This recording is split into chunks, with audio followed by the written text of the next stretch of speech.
This hearing of the Subcommittee on Delivering on Government Efficiency will come to order. Welcome, everyone. Without objection, the chair may declare a recess at any time. I recognize myself for the purpose of making an opening statement. Good morning. At the DOGE Subcommittee, we are continuing our war on waste. That means rooting out spending that is unnecessary, wasteful, and frankly, un-American. Today, we are looking at the more than $500 million federal taxpayers spend annually to fund public radio and television. A big chunk of this subsidy flows to National Public Radio and Public Broadcasting Service. NPR and PBS are the big DC-based entities that create and distribute much of the news and educational content heard and seen on public radio and TV stations across the country. When Congress adopted the Public Broadcasting Act of 1967, it did so because it thought at the time that federal dollars were needed to provide objective news and education content to the entire nation, including rural residents who lived off the grid. Fast forward a few decades, and a lot has changed. The invention of the internet, for instance, and social media. It's made news and information widely available to those living in remote areas. Americans are increasingly consuming digital media and podcasts. The audience of public radio and television is declining. And I know this because I represent a rural district where farmers listen to podcasts and internet-based news while they drive their tractors. At the same time, NPR and PBS have increasingly become radical left-wing echo chambers for a narrow audience of mostly wealthy, white, urban liberals and progressives who generally look down on and judge rural America.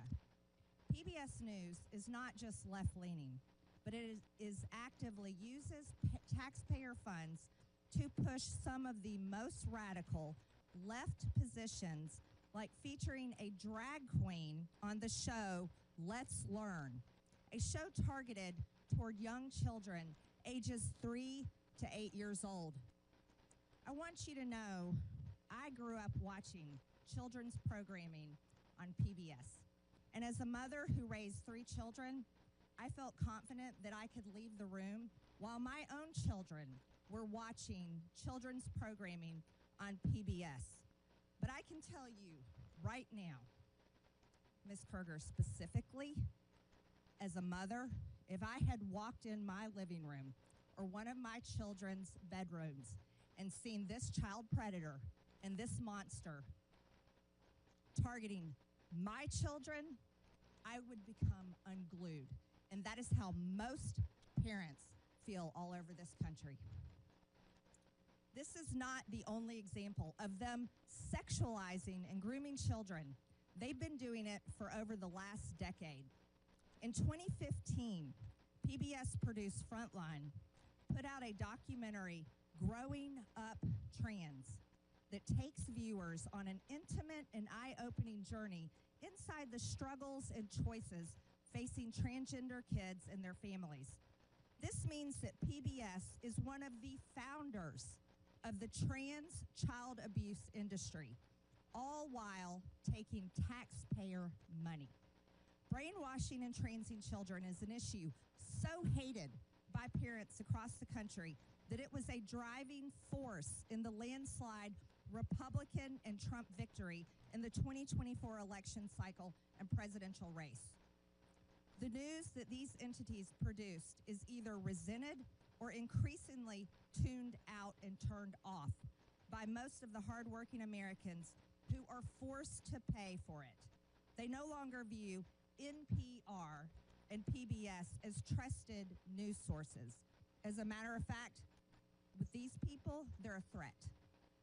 In fact, when Elon Musk put his hand over his heart and extended it and told the American people his heart goes out to them, PBS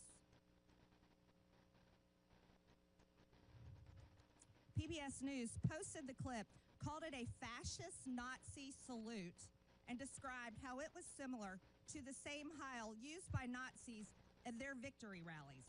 Not once did PBS or NPR report on the numerous accounts of Democrats making the same gesture. AOC, Kamala Harris, Barack Obama, Elizabeth Warren, somebody that lost a presidential race, Hillary Clinton, Governor Tim Walz. Why wasn't this treated exactly the same way? Is there not a standard in journalism today? Apparently not.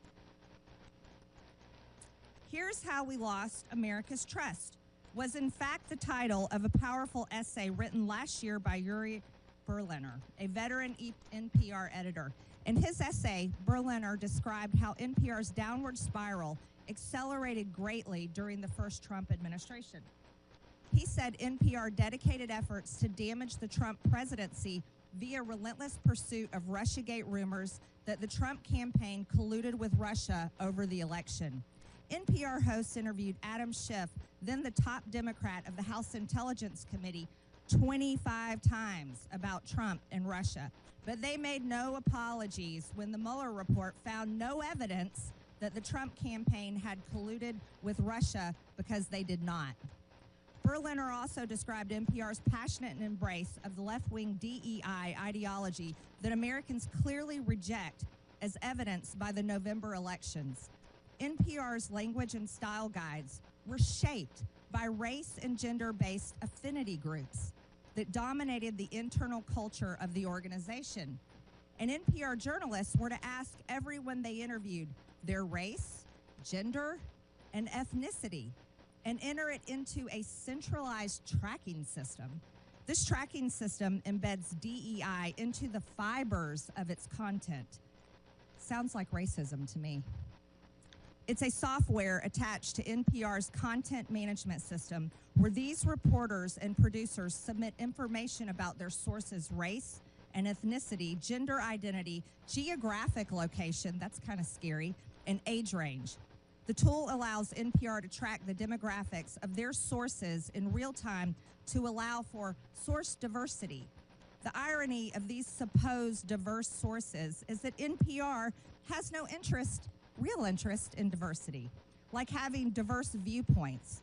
Berliner tried to sound the alarm on this when he checked voter registration records of the editors at DC's NPR headquarters and found 87 registered Democrats and 0 registered Republicans. But NPR treated Berliner like a political dissident in the old Soviet Union. He was driven out of the organization and forced to resign. Sounds like communism. And the ringleader of that effort was NPR's then newly appointed CEO, Katherine Maher, who is before us today. She dismissed Mr. Berliner's wake-up call as profoundly disrespectful, hurtful, and demeaning. In other words, instead of viewing it as a chance to finally right the ship at NPR, she doubled down. In doing so, she made it clear how any further internal dissent would be dealt with on her watch. That does sound like communist China at the taxpayer's expense. And no one should be surprised. NPR installed her in the top job after Ms. Maher was firmly on record with a litany of public comments and social media posts displaying her ultra-progressive views, her scorn for free speech, and her fondness for censorship. So now it's up to Congress to determine if Americans are going to continue to provide her and the organization that put her in charge willingly, after they knew these things, with taxpayer funds to continue to pursue their progressive, or rather communist, agenda. For far too long, federal taxpayers have been forced to fund biased news. This needs to come to an end, and it needs to come to an end now. So I am glad Ms. Maher and Ms. Kerger accepted our invitation to show up today and be held accountable to the taxpayers. I look forward to them answering our questions in full public view and explaining to the American people why they think they deserve Americans' hard-earned taxpayer money. I request unanimous consent that Representative Jim Jordan from Ohio, Representative Ro Khanna from California, Representative Emily Randall from Washington be waived on to today's hearing for the purpose of asking questions. Without objection, so ordered. And with that, I yield to Ranking Member Lynch for his opening statement. Thank you, Madam Chair. I want to thank the witnesses for your willingness to come forward and offer your advice and testimony to this committee. Madam Chair, for over 2 decades of service on this Oversight Committee, I've worked with members on both sides of the aisle to investigate issues of critical importance to the safety and security of the American people, including the conduct of wars in Iraq and Afghanistan, terrorist attacks against the U.S. compound classified annex in Benghazi, and several major intelligence and security breaches under Democratic and Republican administrations. So I'm sad to see that this once proud committee, the principal investigative committee in the House of Representatives, has now stooped to the lowest levels of partisanship and political theater to hold a hearing to go after the likes of Elmo and Cookie Monster and Arthur the Aardvark, all for the unforgivable sin of teaching the alphabet to low-income families' children and providing accessible local news and programming. This hearing also comes at the direction of President Trump and Elon Musk, who have repeatedly called for the defunding of all public media and claimed that media organizations such as PBS and NPR are, and I quote, a liberal disinformation machine, close quote. Meanwhile, the Trump administration is engaged in an actual disinformation campaign to minimize the catastrophic national security breach that was revealed earlier this week. As reported by Atlantic Editor-in-Chief Jeffrey Goldberg, Mr. Goldberg was inadvertently added to a group chat on an unauthorized, non-secure, publicly available message app in which Secretary of Defense Pete Hegseth disclosed, quote, operational details of forthcoming strikes on Yemen, including information about targets, weapons systems, and other actions the U.S. would be taking, and also attack sequencing. I want to remind my colleagues in Congress that federal law makes it a crime when a person, through gross negligence, removes information relating to national defense from its proper place of custody or delivered to anyone in violation of this trust, ought to be lost, stolen, or abstracted or destroyed.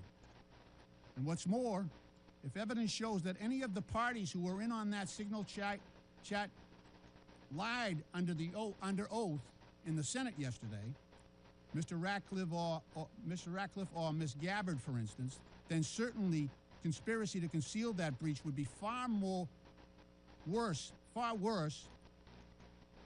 where center or criminal intent is in evidence, and would be more likely to invite culpability and possible criminal liability.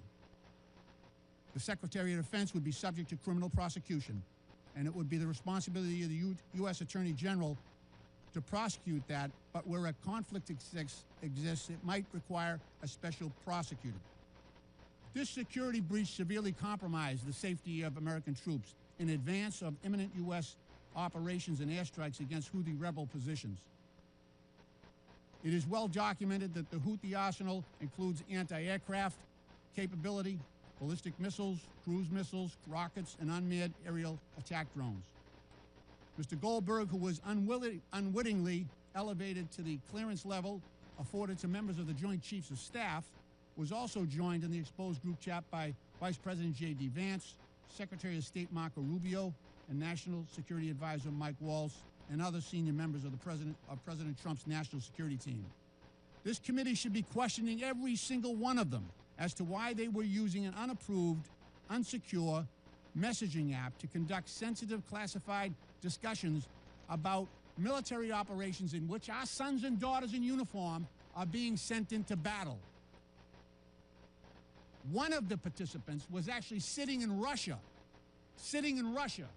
using an unsecure app. And every member of this committee knows what that means.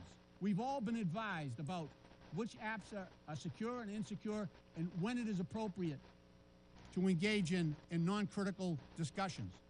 As former chairman of our subcommittee on national security, I recall a time when just the potential for a security breach that could expose American troops and intelligence personnel to unnecessary danger would immediately trigger hearings and bring this committee to a lather on both sides.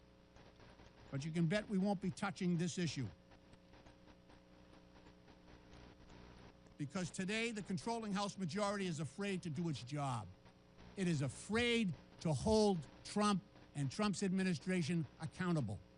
They would rather post up against Big Bird than deal with that issue. In reference to public media, Elon Musk recently asked, should your tax dollars really be paying for an organization run by people who think the truth is a distraction? Well, I would say about the same about the current administration and its proliferation of disinformation, from claims that Ukraine started its own invasion, to Secretary Heged's assertion that no one was texting war plans. You can read the text today because yesterday in the hearing they said it wasn't classified information. So you can actually go on the New York Times website and read the text that was discussed in advance of our military operations in Yemen. Madam Chair, if shame was still a thing, this hearing would be shameful. And I yield back the balance of my time.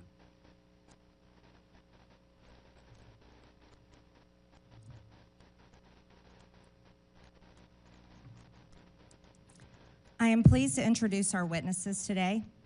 Paula Kerger is the President and Chief Executive Officer of the Public Broadcasting Service, also known as PBS.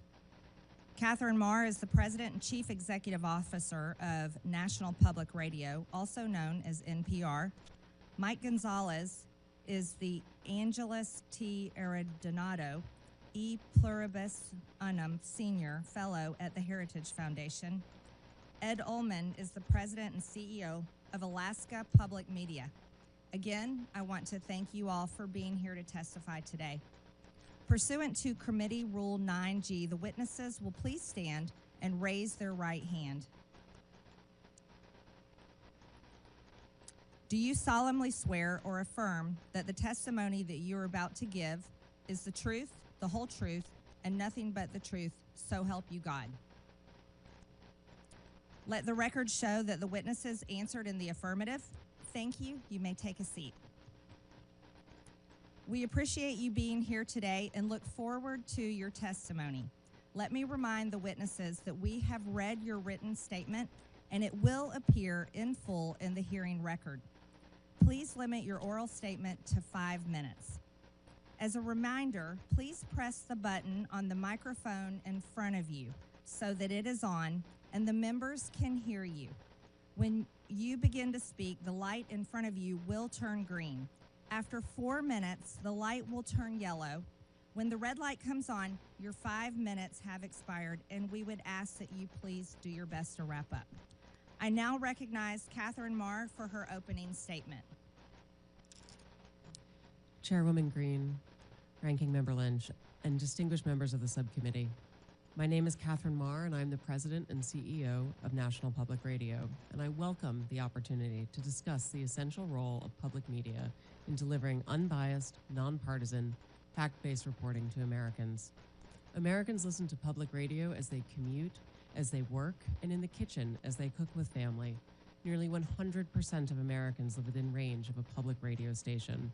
We cover what matters to local communities, crop prices, cook-offs, and local sports teams, alongside news of the nation and the world, from the halls of Congress to coverage of our troops overseas. Today, Americans have more media choices than ever. The rise of podcasting has established a competitive free market for audio news and information. And every day, I am honored to know that we have 43 million listeners from every state in the nation. Amidst this competition, local stations choose to become members of NPR for the value we provide. For example, we are the only non-paywalled news outlet with a dedicated reporter covering veterans issues. While NPR is only 25% of station programming on average, audiences for NPR bring the scale and revenue that subsidize essential local programming. Local public media journalism has never been more important to American families, who consider it part of the fabric of their communities. It correlates with higher rates of civic engagement, greater civic cohesion, and economic advantages, such as better municipal bond ratings. Recent independent polling found that more than 60% of all Americans and more than half of Republicans trust public broadcasting to deliver fact-based news. I understand the subcommittee has questions about funding for NPR and public radio. The vast majority of federal dollars, more than $100 million of the $121 million annual appropriation for public radio, goes directly to 386 local, non-commercial stations across the nation. This highly efficient investment enables your local stations to raise an average of $7 for every federal dollar. As a grantee of the Corporation for Public Broadcasting, NPR received federal funding of $11.2 million last year. These funds allow us to maintain the national public radio satellite system, helping safeguard our national security, civil defense, and disaster response, and enabling public radio to reach every corner of America. Additionally, these funds help protect journalists covering our troops overseas and reverse the decline of local journalism. As a recipient of federal funds, it is our responsibility to answer legitimate questions about why public funds should go to NPR, whether we are truly committed to serving all Americans, and whether the institution is an effective steward of taxpayer dollars. I hear, respect, and understand your concerns regarding bias and whether public media is relevant in a commercial landscape, and I'd like to spend a minute sharing with you my actions to address your concerns. First, it is critical for NPR's newsroom to operate with the highest journalistic standards. That means that they do their jobs independently, and as CEO, I have no editorial role at NPR. In other words, I do not decide what we cover or how we cover it. I lead NPR's strategy, ensuring we have resources and policies in place to serve all Americans, not just those with a specific point of view. I was brought into NPR to revive and reorient the organization and bring public media to a wider audience, a new generation, and new platforms. We have a responsibility to serve Americans across the full political spectrum in a trustworthy, nonpartisan fashion. It is essential that we deliver on this commitment, and we have work to do, and we are doing it. In May, we launched an initiative to improve our editorial review processes to make sure all pieces are fair and comprehensive. We hired new editors and analysts to ensure we're giving fair airtime to different voices and issues. We started regular meetings with our nearly 200 local newsrooms so we can plan together for the needs of their audiences. And the early results are positive. Our digital platforms, where we have the best data about our listeners, the political beliefs of our visitors mirror the makeup of the country across the ideological spectrum, and we're seeing growth in readers and listeners. I joined NPR because I believe that our strong and dynamic nation deserves great public media for all.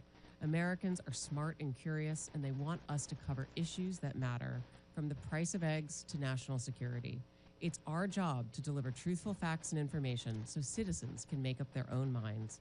I believe Americans voted for a transformative administration, and it is our responsibility to cover that transformation fairly, with integrity and tenacity. I have been CEO for 1 year and 1 day. I have made changes to leadership and planning, invested in editorial integrity, committed to expanding our audiences and our relevance for all Americans. While we have taken significant steps in the right direction, the journey can't be completed overnight. Given the support that 75% of Americans have for public media, I ask Congress to give us the opportunity to continue to serve the American public. I will invite you to listen with a fresh ear, and to that end, our newsroom invites you to join us on air, and I welcome your questions. Thank you, Ms. Maher. I now recognize Paula Kerger for her opening statement. Chair Taylor Green, Congressman Lynch, and members of the subcommittee. My name is Paula Kerger, and I'm the president and CEO of PBS, a role that I've held for 19 years.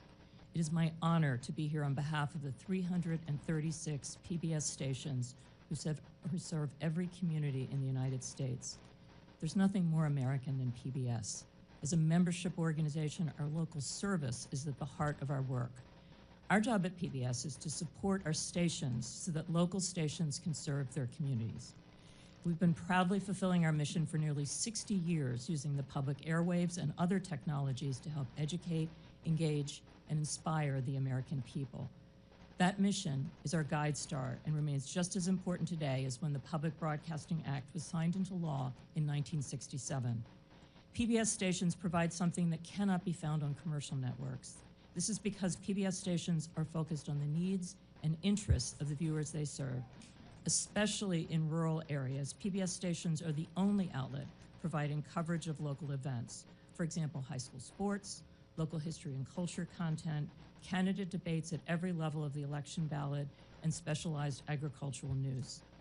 Local stations also partner with other community organizations to address issues of concern like Veterans Affairs and the opioid crisis. Finally, communities depend on the essential public safety information and emergency alerts our local stations provide. Our programming comes from our local stations. For example, Southern Storytellers was produced by Arkansas PBS for our national audience. This program highlighted Southern culture through its literature, music, and film. Across the country, nearly 4 million people watch Southern Storytellers, helping Americans learn about our shared history and what brings us together as a people and a nation. Our stations pool resources to invest in programming that will benefit all Americans, ranging from history and science to art and music. For example, Firing Line with Margaret Hoover creates a forum for people with a wide range of views to respectfully share ideas. While programs like Independent Lenses, Matter of Mind, My Alzheimer's explores the challenges facing many American families. And we celebrate what makes our country great. A Capitol 4th and the National Memorial Day concert honor our nation's ideals, our service members and our veterans. Looking ahead, we will mark our nation's 250th birthday with a landmark initiative headlined by a new major series from Ken Burns, The American Revolution. Our educational programming for children is one of the most important aspects of our service to the American people. I strongly believe that the programming we offer to prepare children for the future is the most essential work that we do. Today, more than half of all preschool-age children are not enrolled in pre-kindergarten programs. Our content has helped tens of millions of children prepare for success in school and in life with free programming that is available everywhere children are, on air, online, and in the classroom. Our educational programming is backed by scores of research studies showing that our programs like Daniel Tiger's Neighborhood and Super Y help kids develop essential skills like reading, math, and problem solving. We are proud that nearly 9 out of 10 families agree that PBS is the most trusted, safe, and educational media brand for children. Because our programming is free and universally available, we are able to reach more low-income families than any other media company. In fact, our viewers overall reflect the wide variety of communities we serve. Our audience mirrors the overall U.S. population with respect to education, income, and geography. Each month, over 160 million television and online viewers explore the world through our trusted content. And more than 3/4 of Americans feel that PBS stations provide excellent value to their communities. For over 2 decades, the American public has consistently ranked public television as one of the best investments the government makes. More than 70% of the CPB funds from Congress go directly to our stations. And for every dollar of that vital seed money, local stations raise 7 to support their work. This is one of the best, most successful examples of a public-private partnership. When I think about the need for our service, I think of a man I met during a visit to a local station in Nebraska. He was a rancher with young children, and he drove hours to attend a local station event. He pulled me aside and told me this: we need PBS. We don't live near a preschool. My children have learned to read watching PBS shows, and the shows we watch on PBS are our connection to the rest of America. That is why PBS and the 336 local stations in your communities do what we do. PBS programming and the services that local stations provide bring Americans together. It is valued, needed, and trusted by the American people. I appreciate the opportunity to be here today, and I look forward to your questions. Thank you, Ms. Kerger. I now recognize Mike Gonzalez for his opening statement. Thank you, Chairwoman Taylor Green, Ranking Member Lynch, for allowing me to appear before you today. My name is Mike Gonzalez. I'm a senior fellow at the Heritage Foundation. The views expressed are my own and should not be construed as representing any official position of the Heritage Foundation. Before joining Heritage 16 years ago, I was a journalist for many years.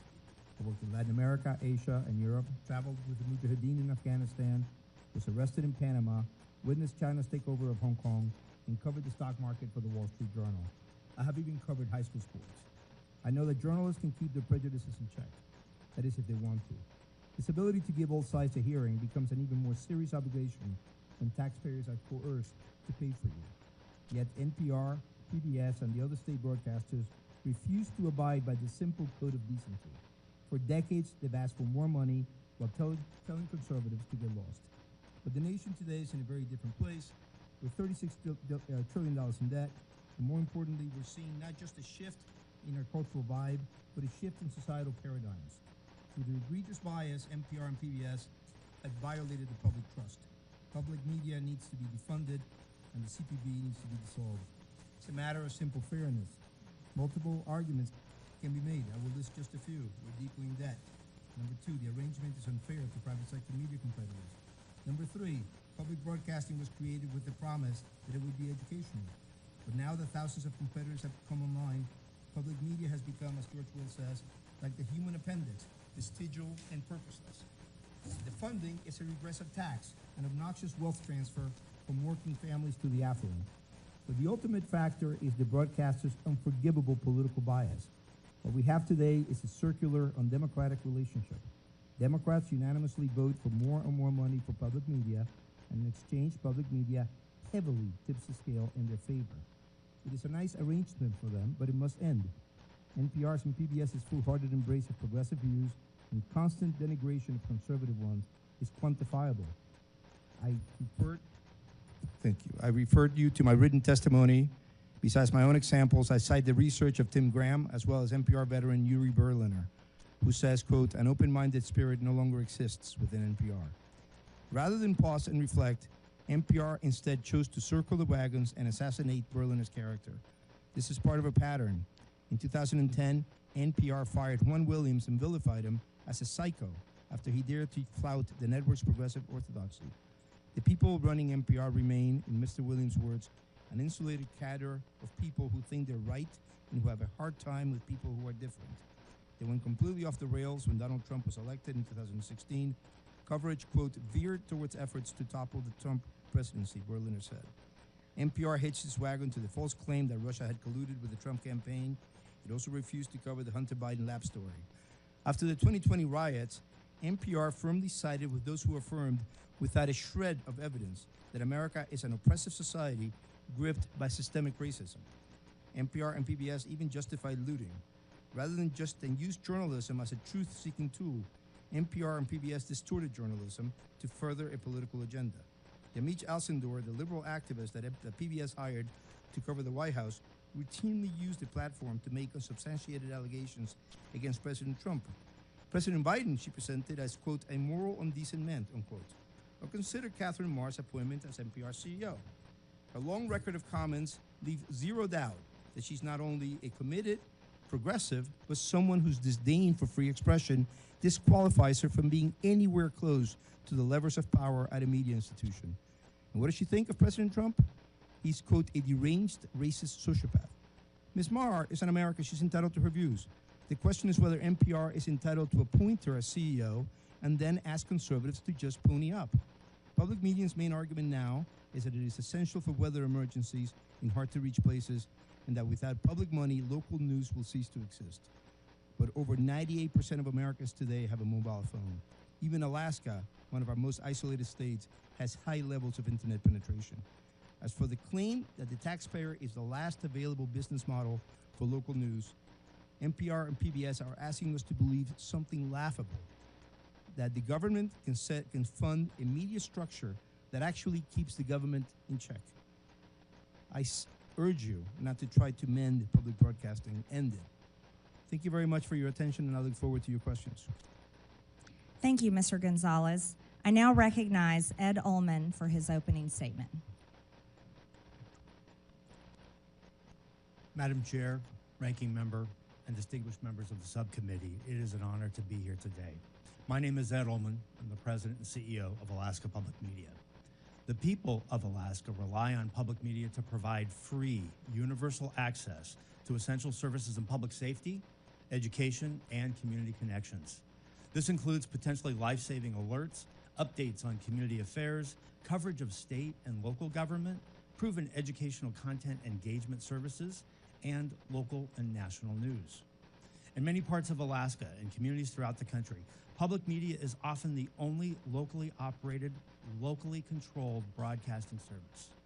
We are more than nice to have. We are essential, especially in remote and rural places where commercial broadcasting cannot succeed. We provide potentially life-saving warnings and alerts that are crucial for Alaskans who face threats ranging from extreme weather to earthquakes, landslides, and even volcanoes. Nationwide, our public television interconnection system supports the PBS Warning Alert Response Network, a critical pathway for the distribution of wireless energy emergency alerts to cell phones. Public television pioneered datacasting technology to enable public safety officials to communicate with each other without the need for broadband or cell service. In partnership with the Department of Homeland Security, public television has proven how this technology can assist rural search and rescue, over-water communications, large event crowd control, and even school safety incidents. Alaskans use our services to connect to their communities and the broader world through access to local public and government affairs, agricultural news, local history and culture, as well as local and national educational content and news.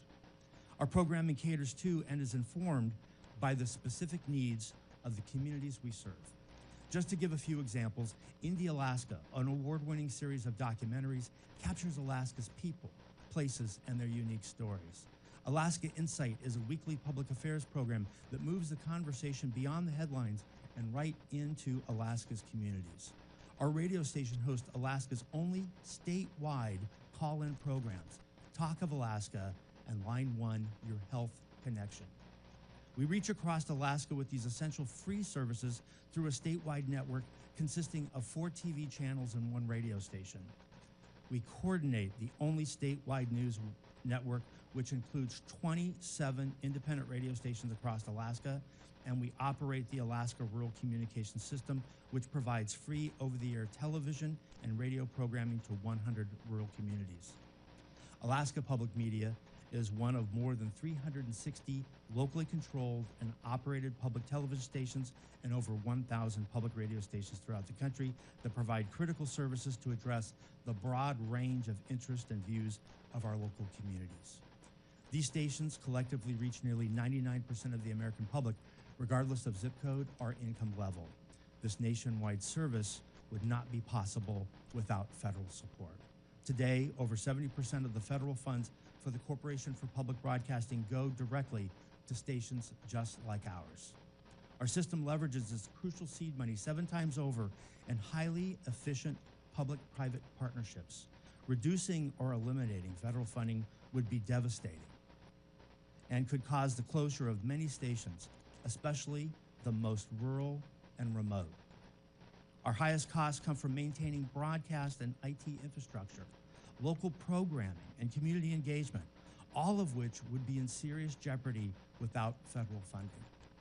Cuts to our national partners, PBS and NPR, would have a similar impact, particularly in small and rural markets. The broad range of news and educational programming that we receive from these organizations is popular with Alaskans. Without this national content, we would receive less local support, endangering the local services we provide. This national local model efficiently leverages economies of scale and allows us to provide the unique mix of local programming and national content that Alaskans want.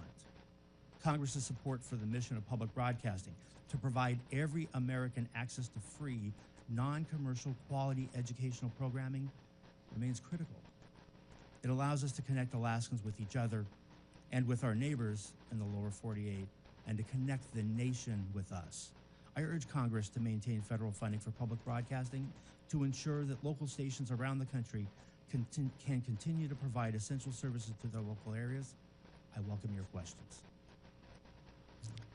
Thank you, Mr. Ullman. I now recognize myself for 5 minutes of questions.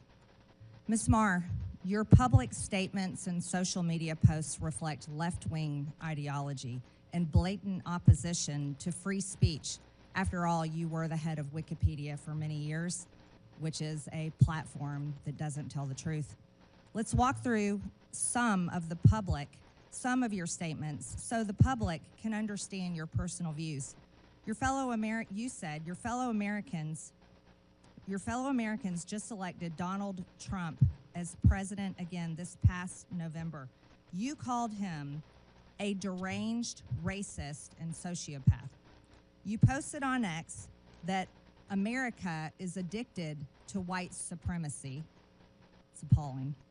You've publicly chastised using the phrase boy and girl, which you said erases the language for non-binary people.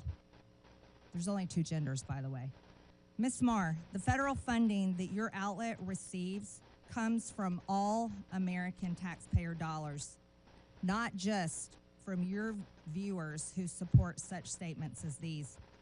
Let me inform you, and that your federal funding is also paid for by the other half of the country, the 77 million Americans who voted for President Trump, someone you called a deranged, racist sociopath. Ms. Maher, many find your pro-censorship and anti-free speech views more concerning than your politics. The only speech you like seems to be speech that you agree with. In 2021, you called the First Amendment the #1 challenge in American journalism because it makes it hard to crack down on bad information. You said in a TED Talk that our reverence for the truth might be a distraction. You've also expressed support for deplatforming individuals you view as fascist. Who do you think should be charged with cracking down on so-called bad information? Is it NPR? Is it the government? Is it you, Ms. Maher?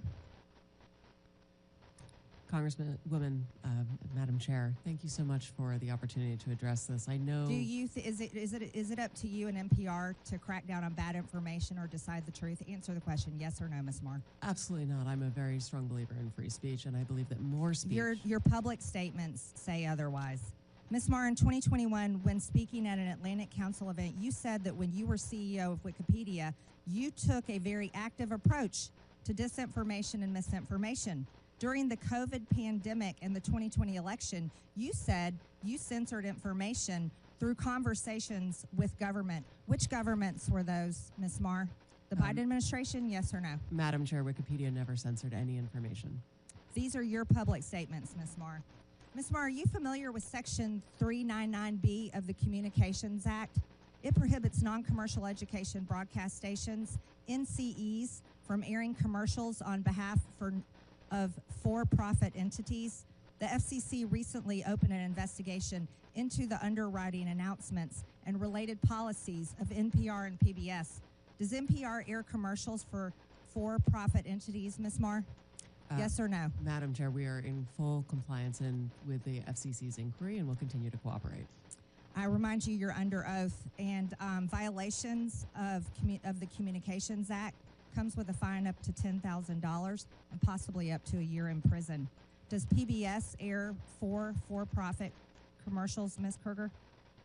We air underwriting announcements, and we believe we are in full compliance with the FCC, and we look forward to delivering the material required in this part of this investigation. We look forward to that, too. I'm assuming you're concerned, both of you are concerned about this, and that's why you brought so many attorneys with you today.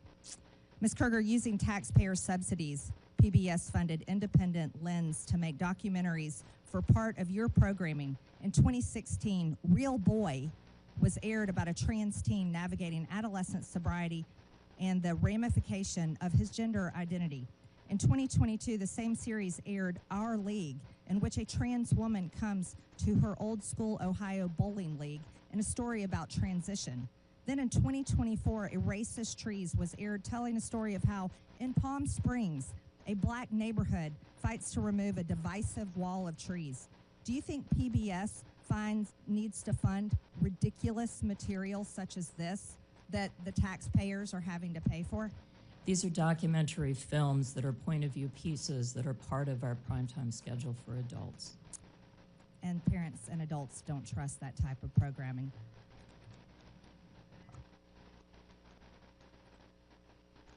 Thank you, Madam Chair. I ask a unanimous consent to enter into the record this letter from 72 public radio stations serving rural communities across the country, where they emphasize how important federal funding is to the ability to provide vital public safety information Without objection, local so jury. ordered. Okay. I also have a similar letter from Georgia, from the Georgia PBS NPR station, also asking for consideration for federal funding. Without objection, so ordered. Thank you. Ms. Kerger and Ms. Maher, can we talk a little bit about the educational service you provide for children of low-income families, and how that that is received, and the trust that you've generated among families in that situation? Yes, a significant part of our broadcast day is devoted to programming for children. We focus on preschool. That goes back to the legacy of Fred Rogers, who believed that media could be a tool to help to instruct children as well as a tool of entertainment.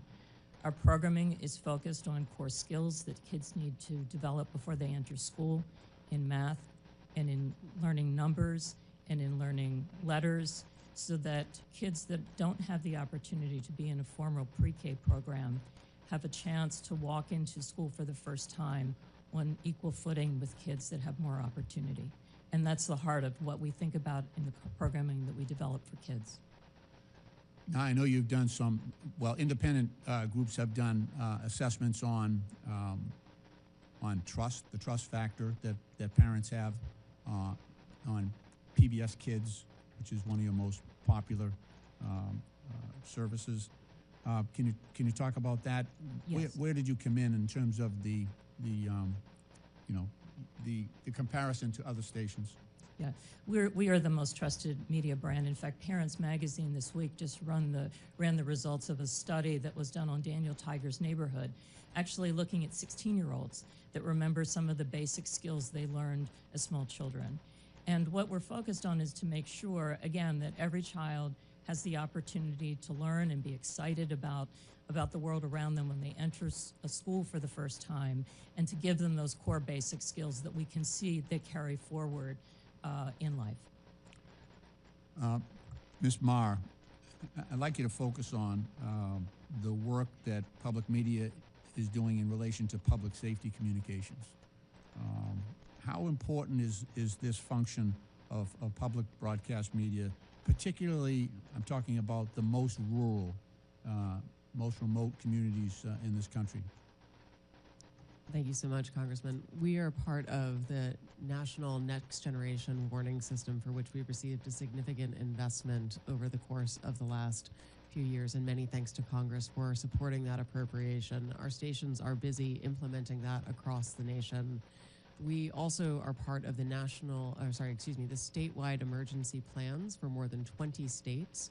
You'll see the importance and value of public radio in particular when we face extreme weather. For example, whether in Ashland, North Carolina recently, Blue Ridge Public Radio was the only news information source available for nearly 2 weeks as people struggled with outages of water and electricity, and certainly outages of cell phones and internet. Recently as well, my colleague from Alaska would be able to speak to Raven Public Media, which had a very similar experience of 2 weeks of outages in which the local media station was again the only source of information for that community. When everything else goes down, public radio is there, available to first responders to be able to communicate directly about issues of harm and ensure the public has access to vital, critical information. Now, I mean, there's a lot of information out there, a lot of stations out there, but we're talking, what's the difference here when you have a paywall-free, non-subscription access for some of these communities? I think it makes all the difference in the world, sir. We recently, as I mentioned in my opening statement, we're one of the only publications in America that has a dedicated veterans beat, and the only one without a paywall. I'm always struck by something that our veterans reporter told me, which is that a mother of one of our troops deployed overseas came to him and said that for the first time in 9 months, she'd heard his son's voice. That's something that I believe only public media can do, and it can only do that because it is available to all Americans without any barriers. Thank you. Madam Chair, I yield back. I now recognize Chairman Comer from Kentucky for 5 minutes. Thank you, Madam Chair. Mr. Ullman, I'm glad you brought up a point. It's been mentioned a couple of times already at the early start of this hearing about rural and remote. And I have to tell this story. When I graduated from college with a degree in agriculture, I went back to rural Monroe County, Kentucky, and worked on a farm, my farm, for 5 years, full-time. Farm to this day, but full-time. I was in a tractor, sometimes 10, 12, 14 hours a day. And I listened to the radio, and the only radio station I could get that had news was public radio. So I listened to as many hours of public radio as anyone on this panel, I can assure you. And it was a great service. That was 30-some years ago. Today, in that same remote area, I mean, you've got Sirius XM, you've got podcasts, there's internet access now. There's a whole menu of media options now. So, but over time, and I still occasionally listen to NPR because I just want to hear what they have to say, and I don't even recognize the station anymore. It's not news. I feel like it's propaganda. I feel like there's disinformation every time I listen to NPR. And, you know, a media entity like MSNBC or Huffington Post that, in my opinion, consistently spews disinformation, they can do that. They're a private company. But NPR gets federal funds. And you know, I have a problem with that. Because if people in Alaska, if all they have is public radio, then all they know is what these headlines say, and they're wrong about COVID-19. And the headlines in the background don't have time to go over all these headlines that are wrong. About Russian collusion, wrong. About the Hunter Biden laptop, wrong.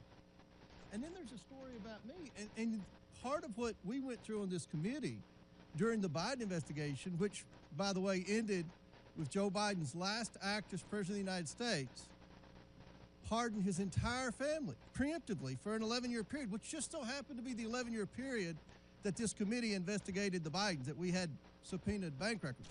I don't think NPR reported about the pardons, but they reported a lot about how there was no evidence of any wrongdoing and things that just weren't true.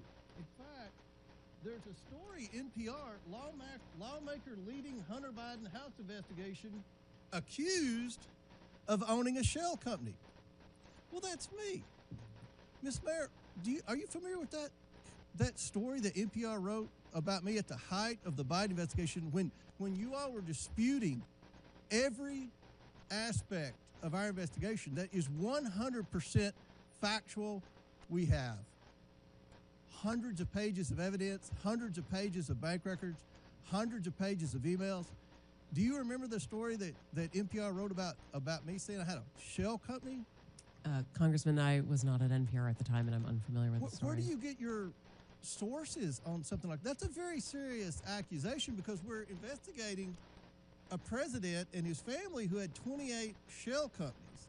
I have an LLC, had 5 properties in it. It's in my financial disclosure form. I've gone into great detail, given lots of interviews, but people that listen to NPR, they're totally disinformed on the truth. And you know, I have a problem with that because you get federal funds. And I do believe there was a role for public radio 30 years ago, maybe 20 years ago, maybe 5 years ago. But because of technology today, I don't think there's a role for public radio anymore. And I think you've abused the privilege that you had with receiving federal funds. Because these headlines here are not true. This is disinformation on some huge topics. Do you want to dispute anything that I said in the remaining 30 seconds? Thank you, Congressman. First of all, I want to recognize your concerns. One of the first things that I did in coming in May was to beef up our editorial standards. I directed my editor-in-chief, who, by the way, why is NPR even doing editorials? I'm should so NPR sorry. even do editorials? I don't mean editorial in terms of opinion editorial. Do you even need opinion? What does it matter with the opinion? If you're a federally funded entity that's supposed to provide the news, can you not provide the news? Of course, fair and balanced? Of course, Congressman. I mean editorial standards for our journalism was to beef up our editorial practices, bringing in more editors to make sure that we have more points of view reflected in every story. I've engaged in a number of actions trying to address and my some of time's these expired. concerns. I've lost confidence in public radio. I don't think, Madam Chair, they should get a penny of federal fund. I yield back. Thank you, Mr. Chairman. I now recognize Mr. Garcia from California for 5 minutes. Well, thank you, Madam Chairwoman. I want to first begin by thanking all of our witnesses that are here today. I know that there's a lot we should be discussing right now at this hearing.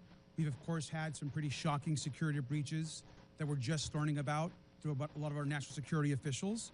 We know that Pete Hegseth should be removed from office or should resign. We have Donald Trump, who, of course, is crashing the stock market. He's taken away millions of programs and hurting people across this country to fund tax giveaways to billionaires. And our constituents can't access their Social Security benefits. Now, I think actually Chairwoman Green supports everything that the Trump administration is actually doing. So instead of a serious hearing, we're here to attack NPR and PBS. So let's get right into it. Now, Ms. Kerger, the American people want to know, is Elmo now, or has he ever been, a member of the Communist Party of the United States? A yes or no? No. Now, are you sure, Ms. Kerger, because he's obviously red? Well, he is a puppet, but no. Now, that's not all. He also has a very dangerous message about sharing and helping each other. He's indoctrinating our kids that sharing is caring. Now, maybe he's part of a major socialist plot, and maybe that's why the chairwoman is having this hearing today. But let's talk about somebody else. Let's talk about Cookie Monster. Now, we know that Health Secretary RFK Jr. is coming out against fast food and baked goods. Are we silencing pro-cookie voters? Yes or no? Ms. Kerger? But cookies are a sometime food. Well, thank you. And now, I agree with you. And let's also talk about the most important, maybe, character on Sesame Street. This is actually Big Bird. Now, Ms. Kerger, since Elon Musk actually fired USDA workers who have been working on the bird flu, does it make sense to also fire Big Bird? Yes or no? We would like to keep Big Bird. I completely agree with you. And now it gets even worse. Now, this is actually a tweet that Big Bird actually sent out about the COVID-19 vaccine, encouraging folks to actually get their vaccination, which, of course, we believe in vaccines. Now, perhaps the reason why we're having this hearing is because our chairwoman, Ms. Green, has actually said some really negative things about getting vaccinations. And that perhaps is why we are here. And so we support Big Bird being pro-vaccine and promoting vaccines across this country. Now, I will admit, though, the extreme liberal agenda that you're all pushing, I think, doesn't stop there. This, of course, is Bert and Ernie. Now, these two guys actually live together. They're friends. They're supportive of each other. Now, that might be triggering to our chairwoman and some on this committee, and perhaps that's also why we're here today. Ms. Kerger, an important question. Are Bert and Ernie part of an extreme homosexual agenda? No. Thank you, Ms. Kerger, and thank you for being a good sport. Now, I'm obviously using some humor here, but the fact that we're sitting here today talking about defunding public television is actually not funny. At a time where we can't agree on basic facts, and while the free press is under attack, we need public media like PBS and NPR more than ever. A large majority of Americans say they trust PBS.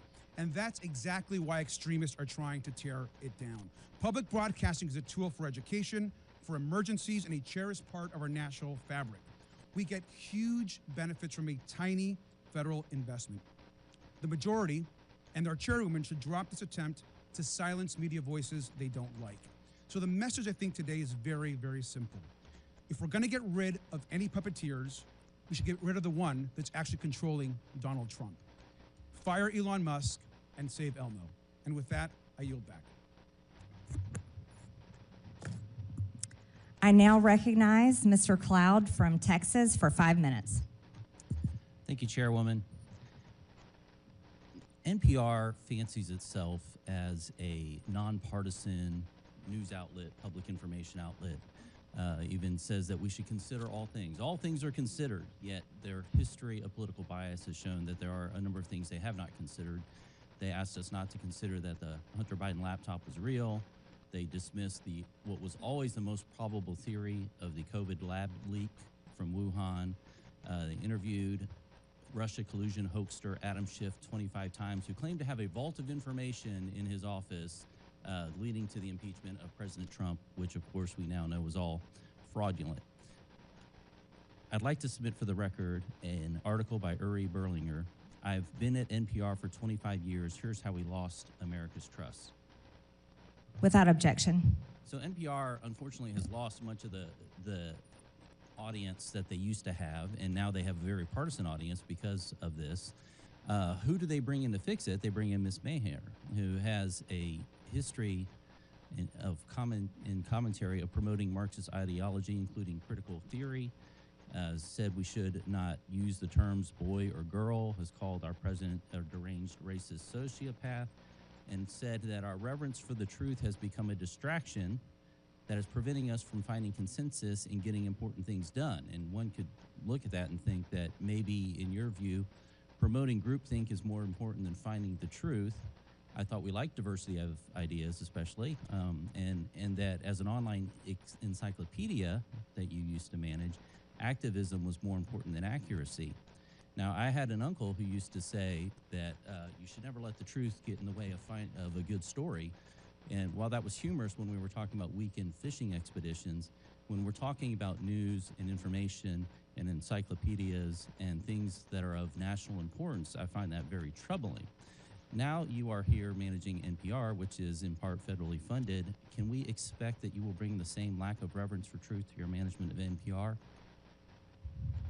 Thank you, Congressman. First of all, I do want to say that NPR acknowledges that we were mistaken in failing to cover the Hunter Biden laptop story more aggressively and sooner. Our current editorial leadership. In Wuhan? We recognize that we were reporting at the time, but we acknowledge that the new CIA evidence is worthy of coverage and have covered it.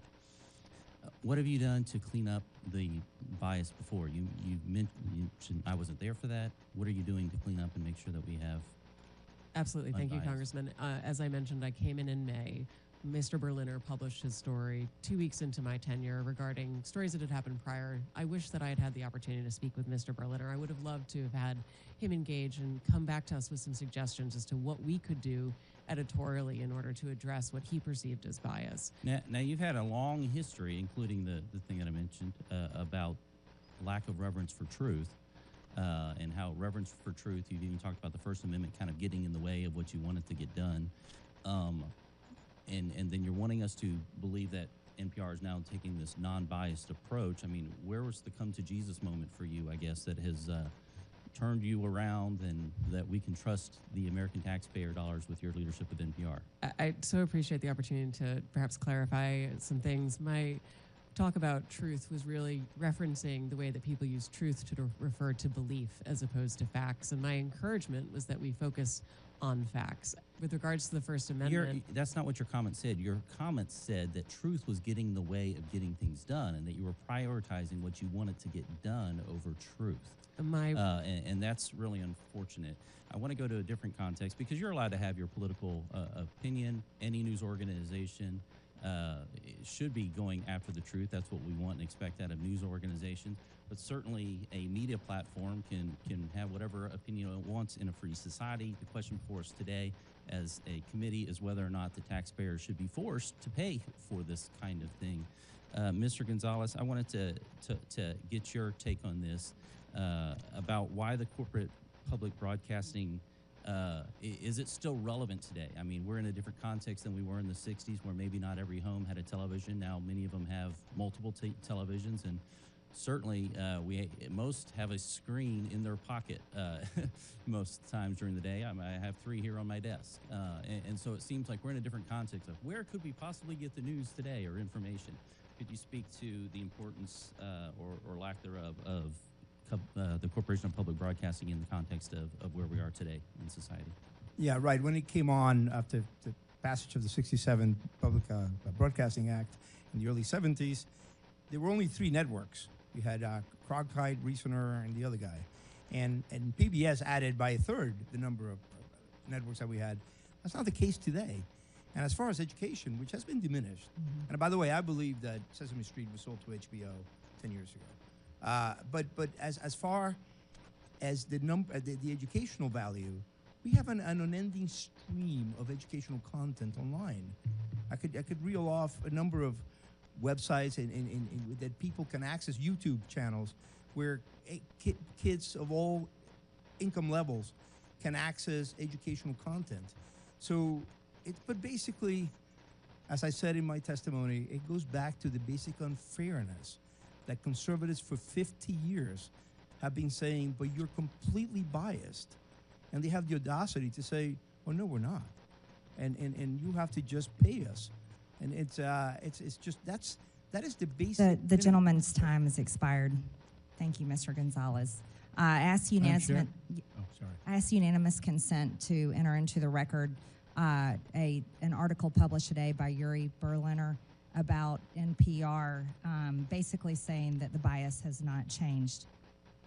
Madam Chair, I also have a unanimous consent request from the members who are at Mr. Grijalva's funeral mass this morning, asking to submit into the record this letter of support for federal funding from Without objection, so ordered. Which is Kentucky Radio, which is where Mr. Comer wrote his Without objection, so ordered. tractor. Thank you. I now recognize the gentleman, Mr. Kassar from Texas, for 5 minutes. Good morning. Mr. Gonzalez, you wrote the proposal to defund NPR, PBS, and public broadcasting for Project 2025. Can you answer a few questions for me? How many millions of dollars a month do taxpayers spend for Daniel Tiger to play golf? I have no idea. The answer is none.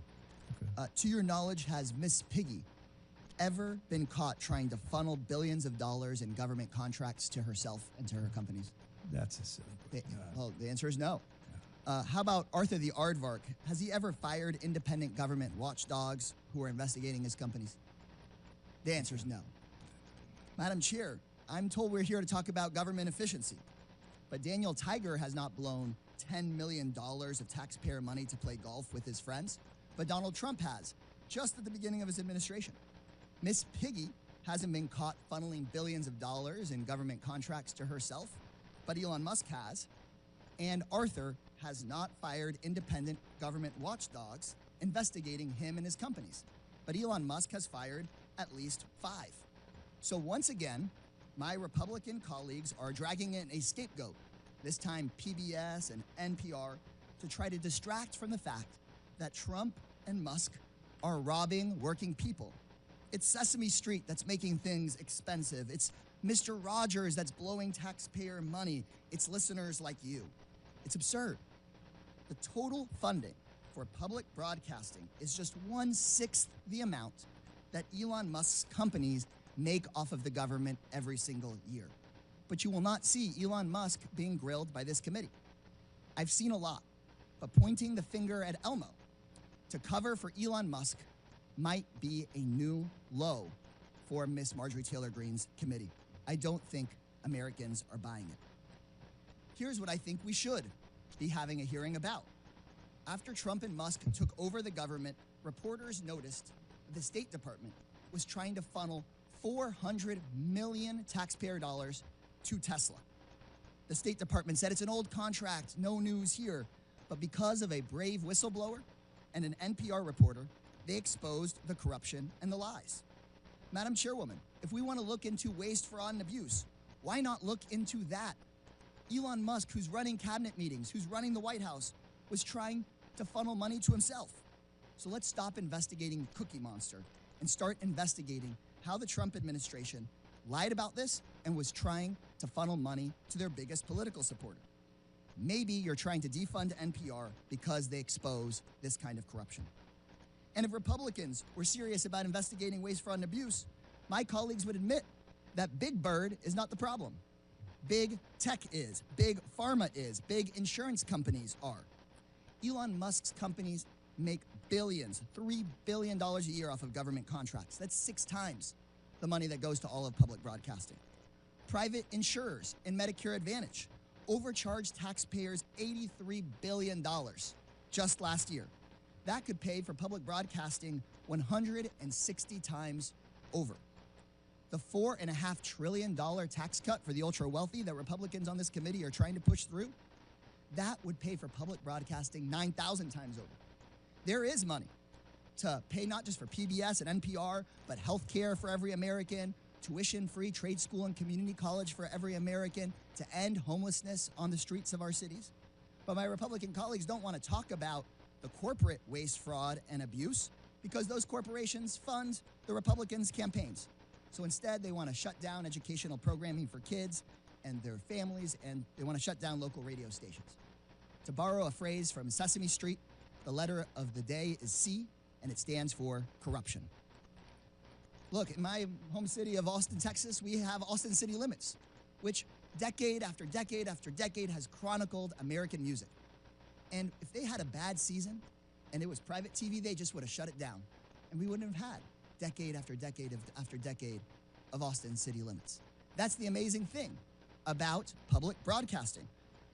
I have a lot of public housing residents in the San Antonio side of my district, and when I talk to them and they hear about what's going on in Washington, D.C., they talk about Texas Public Radio.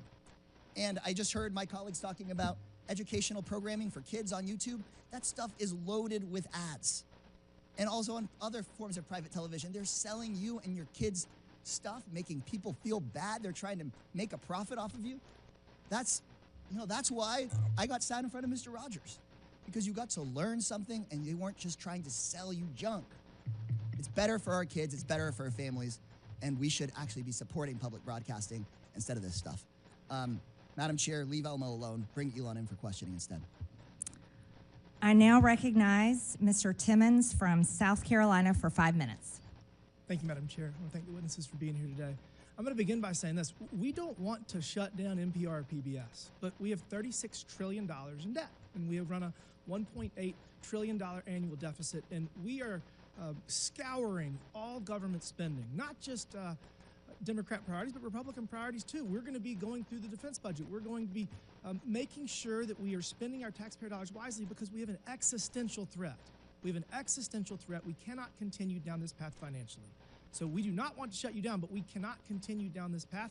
And so if our debt is part of the reason we're here, I think another part of the reason we're here, reevaluating your role in the government's use of taxpayer dollars to partially fund your institutions, is because technology has changed everything. We are not living in 1967.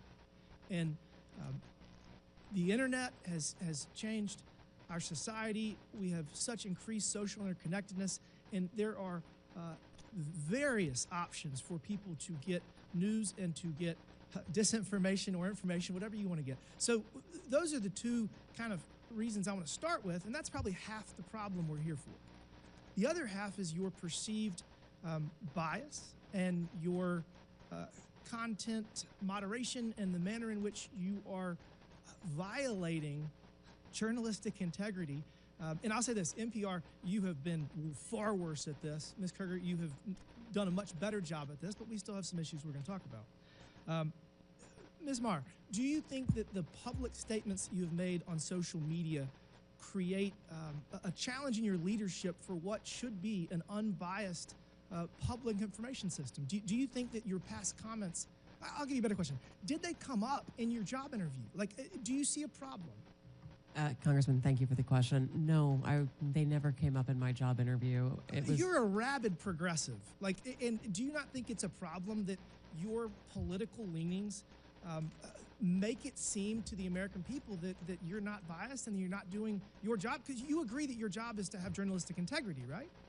Absolutely, but there is a strong firewall between the newsroom and anything that I do. Let's talk about the newsroom. You have 87 registered Democrats, not a single Republican in your editor board. So, I mean, how does that work to give us the perception that you're doing your job of actually delivering unbiased information? Well, I would agree with you that that number is a concern if it is accurate. I do believe that we need to have journalists who represent the full breadth of the American society so that we can report well for all Americans. Well, I think that you are failing. I realize you've only been there for a year, but I just really think that while it is a small portion of your budget, you very much should expect to restructure your revenue streams, because I don't think that NPR is necessarily worth saving. And I'm going to go on to Ms. Kerger.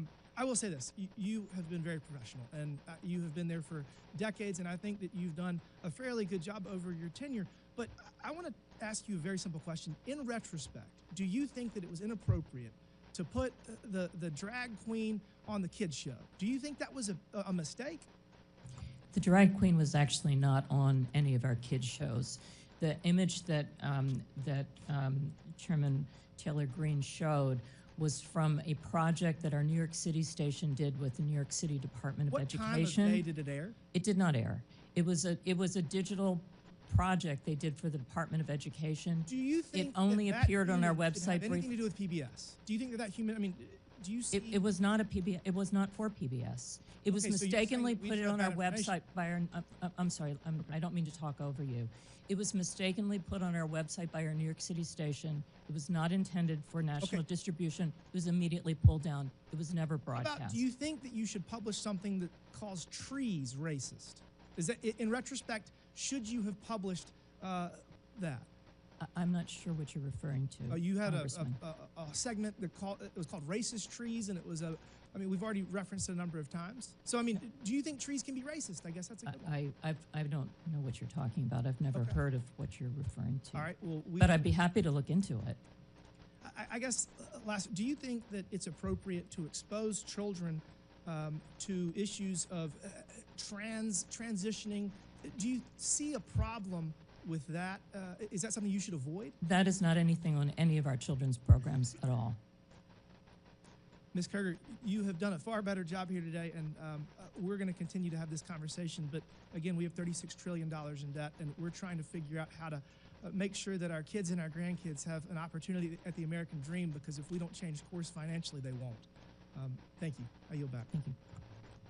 I now recognize the gentlewoman from Texas, Ms. Crockett, for 5 minutes. Thank you so much. It should not be surprising that the president is doing everything possible to make it more difficult for the media to hold him accountable and for the public to be informed about his reckless and illegal behavior, yet here we are. The Republicans have actually organized this goofy hearing to try to convince the American people that PBS and NPR are, quote, domestic terrorists, or domestic threats, my apologies, not the incompetent, unqualified Secretary of Defense who's texting war plans to journalists. But it's y'all, PBS and NPR, the American people are supposed to be worried about. You can't make this up. It's as stupid as it sounds. The American people should be worried about the president threatening to investigate NBC for treason for reporting on his felony convictions, or arresting reporters and stripping networks of their licenses for not saying nice things about him or not using Gulf of America. The Republicans' witness, Mr. Gonzalez, went so far as to suggest that because NPR and PBS reported on the murder of George Floyd, they, quote, represent a danger to our physical health as well as to civic health of our body politics.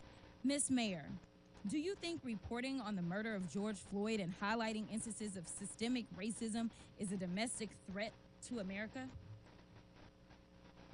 Thank you, Congresswoman. I believe it's our responsibility to report on all issues of interest to the American public. Thank you so much. Ms. Kerger, what about you? I agree. I think it's important for us to report on the important news of the day. So let's talk about the critical role of public media. During his first term, President Trump's own Department of Homeland Security highlighted the importance of public broadcasting's role in public safety. In 2018, his administration stated, quote, PBS and local public television stations play a crucial role in protecting communities by delivering essential information to individuals and first responders. These benefits are all made possible by public broadcasting stations' unique reach, reliability, and role across America, and are especially vital in rural and underserved areas. Madam Chairwoman, I would ask unanimous consent. I seek unanimous consent to enter into the record the 2018 Without report. objection, so ordered. And Madam Chair, I also seek unanimous consent to enter into the record the 2019 report titled Modernizing the Nation's Public Alert and Warning System from Trump's. Without objection, so ordered. In the report, FEMA encouraged, quote, the use of public broadcast capabilities to expand alert, warning, and communication capabilities to fill gaps in rural and underserved areas. Mr. Ullman, what's a more significant domestic threat, reporting the murder of George Floyd or dismantling most of America's emergency communication systems? Can you please repeat the question for me, Congresswoman? Which one is more of a threat? Reporting the murder of George Floyd or dismantling most of America's emergency communication systems? Dismantling the emergency systems.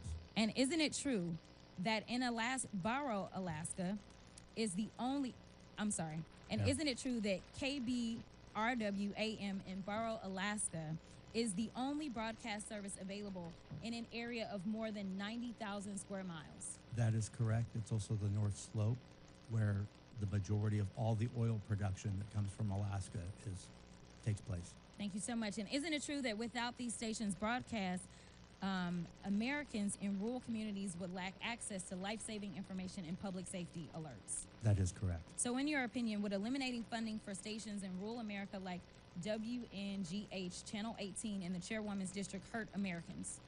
It would hurt Americans, yes. In fact, Georgia Public Broadcasting serves as the official distributor of evacuation route information during state-ordered evacuations, and the chairwoman is here advocating to strip their funding. Look, the DOGE agenda isn't about government efficiency. It's about breeding corruption at the expense of the safety of the American people, particularly Americans living in rural or remote parts of the country. They don't care about public safety. They don't care about emergency management, and they don't care about free speech, all of which are harming American people. In fact, I'm going to skip off real quick because they have tried to come for you, Ms. Maher, and I just want to clarify, you did not work for NPR when those statements were made, did you?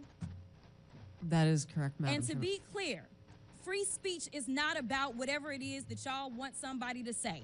And the idea that you want to shut down everybody that is not Fox News is bullshit. We need to stop playing because that's what y'all are doing in here. You don't want to hear the opinions of anybody else. And the Constitution says Congress shall make no law respecting or establishing of religion or prohibiting the free exercise thereof or abridging the The gentlewoman's speech time has or expired. press. The gentlewoman's time has expired. Madam Chairwoman, can I put something into the record? Unanimous consent, please. Without objection, so ordered. Thank you. I'd like to put under this NPR article what Biden preemptive pardons for family members could mean for presidential powers. If I could submit to the record. Without objection, so ordered. I now recognize the gentleman from Ohio, Jim Jordan, for 5 minutes. Thank you, Madam Chair. Ms. Maher, who is Uri Berliner? Mr. Berliner is a former senior editor, That's all? a former senior business editor for NPR. How long do you work at NPR? I believe he was there just over 25 years. 25 years? Award-winning journalist? Did he win any awards? Our time did not Peabody overlap. Award? That's pretty important, isn't it? That is, So absolutely. pretty distinguished journalist, right? Certainly. And he wrote a long story about what you do at NPR. Is NPR biased? Congressman, I have never seen any instance of political bias determining editorial decisions, no. Well, Mr. Berliner, in his story last year, wrote, in the D.C. area, editorial positions at NPR, he said he found 87 registered Democrats, 0 Republicans. Is that accurate? We do not track the numbers or the voter registration, but I find that Was concerning. award-winning journalist who worked 25 years at NPR, Mr. Berliner, was he lying when he wrote that? I am not presuming such. I just we don't track that information about our journalists. 87 to 0, and you're not biased. I think that is concerning if those numbers are accurate. It's concern. I mean, it wasn't 44-43. It wasn't 60-27. It wasn't 70-17. It wasn't even 80-7. It was 87 Democrats, 0 Republicans, and you say NPR is not biased. How about the big stories over the last few years? According to Mr. Berliner, again, he wrote on the Trump-Russia story, he wrote, at NPR, we hitched our wagon to Trump's most visible antagonist, Representative Adam Schiff. They said they interviewed him 25 times. Is that accurate? I was not there at the time, but those numbers sound accurate. Yes. Those sound accurate. But then he said when the Mueller report came out and Robert Mueller said he found no evidence of collusion, he said Russiagate faded from our programming. Is that accurate? Again, I was not there at the time. I couldn't say. You couldn't say? I was not at NPR at the You time. didn't prepare for that? You knew we were going to ask you about this guy, didn't you? It's come up like 6,000 times already in the hearing. I just couldn't say whether it faded from our coverage, sir. How about this story? October 2020, the New York Post had the Hunter Biden laptop story, and one of those editors, I guess one of those 87 Democrat editors, said this: we don't want to waste our time on stories that are not really stories. We don't want to waste the listeners' and readers' times on stories that are just pure distractions. Was that a pure distraction story? Our current editorial leadership believes that that was a mistake, as do I. Yeah, the whole country knows that was a mistake. Definitely impacted the election, or I think it certainly impacted the election. How about the COVID origin story? That's a pretty big story too, right? Mr. Berliner said, we became fervent members of the team natural origin, even declaring that the lab leak was debunked by scientists. Turns out, though, the lab leak is what most people think actually caused the COVID virus. Sorry, is there a question there? There is. You guys were 0 for 3 on the three of the biggest stories in the last 5 years. You guys were 0 for 3, and yet you maintain that NPR is not biased? Congressman, I do not believe we are politically biased. No, we are a nonpartisan organization. Nonpartisan organization. What's happening to your listeners over the last 5 years? Went up, down, or stayed the same? It has gone up and down and is now going back up. Well, I thought 5 years ago it was at 60 million. And you said in your opening statement, I think 43 million. That's correct. So 43 million now, and it was at 60 million 5 years ago. I can do some math. That looks like it went down. And is now going back up. It's now going back up? Yes, it is. How much has it went back up? It's gone up a couple of millions over the past years. So you went from 60 million to 41 million. Now you're back up to 43 million. In a year's time, I'm very proud of that growth, sir. Okay, you're proud of that growth. Okay. But over 5 years, it's went down 18 million. That is correct, sir. Okay. Should taxpayers subsidize NPR? I believe that taxpayers subsidize local stations, sir. That is the vast majority of what I thought you said you got 11 million from Corporation of Public Broadcasting, which is taxpayer funded directly to you, right? That is to support the public and radio. And then local stations system. get it from the Corporation of Public Broadcasting, right? They get taxpayer 100 money. million that goes to the local 100 million goes to yes. local stations, and then those local stations buy back programming and content from you. So that money goes to the local stations, comes back to you, gets routed through the local stations, all taxpayer money. Those fees are actually based on private donations rather than on federal funding. Well, we all know money's fungible, so some of it gets put in there. Certainly, we could agree that money is fungible. What? More money for less listeners. You fired the guy who pointed all this out, who said that you were so biased to the left that you lost listeners, which is exactly happening, and you're here maintaining that, oh, you need to continue to get taxpayer money. I did not fire Mr. Berliner, sir. Okay, the guy that left after all that. Understand. Are you fundraising off today's hearing? Sir, I believe that there was a message that went out earlier today letting people know we were coming in. Yes. Yeah, and at the bottom of the message it said, donate now, right? I don't recall the exact language. I can show it to you. Right there it is. Donate now. I mean, I'm not against fundraising. We all do it. I mean, I get it. But it's, I assume this fundraising thing is probably going to all the left listeners who are subsidized content by the taxpayers, and that's the rub. gentleman's time is expired. That's the rub. I yield back. I now recognize Ms. Randall from Washington for 5 minutes. Thank you so much. You know, I'm new to Congress. This is my first term, and I came from a legislative body that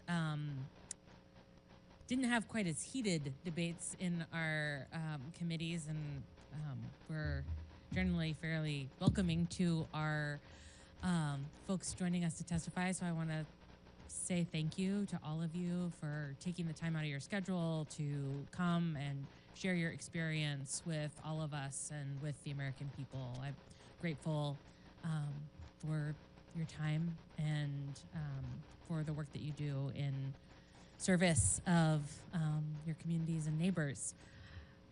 You know, American families used to get all the same news, right? Folks would have access to a handful of news channels. They would watch the same nightly news programs. They would go from one to the other, and we could all agree on what was happening in our country. We all used to operate from the same baseline of information, but today it is no secret that we are operating in a much more diversified and fractured media environment. The content space, the use of AI-generated content, Americans now have to be able to discern for themselves whether something they are hearing is true or not. But investing in public media is a bedrock to our healthy, critically informed, and engaged public and our democracy. And I know that my colleagues on the other side of the aisle have argued over whether every piece of programming is in service of the public. But I also want to point out that, you know, in my fairly rural district, we have a lot of areas that aren't served by broadband. You know, a lot of folks who cannot easily access numerous podcasts while they are out working on their property.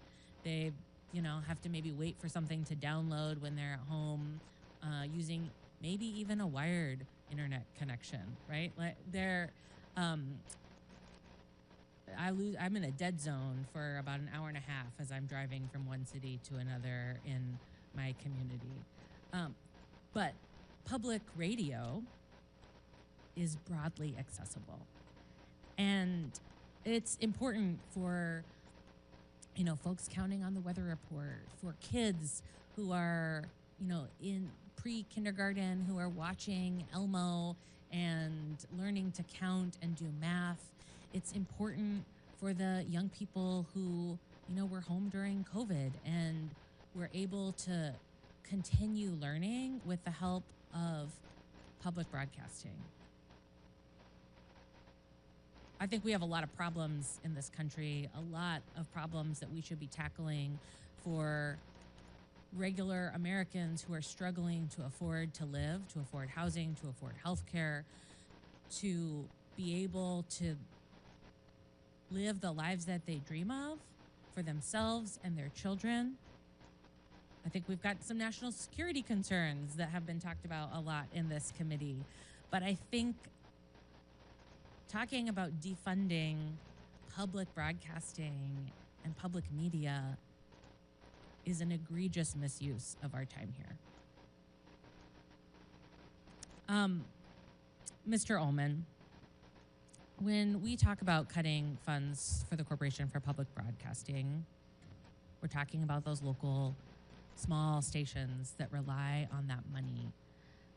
70% of Corporation for Public Broadcasting funding goes directly to public radio.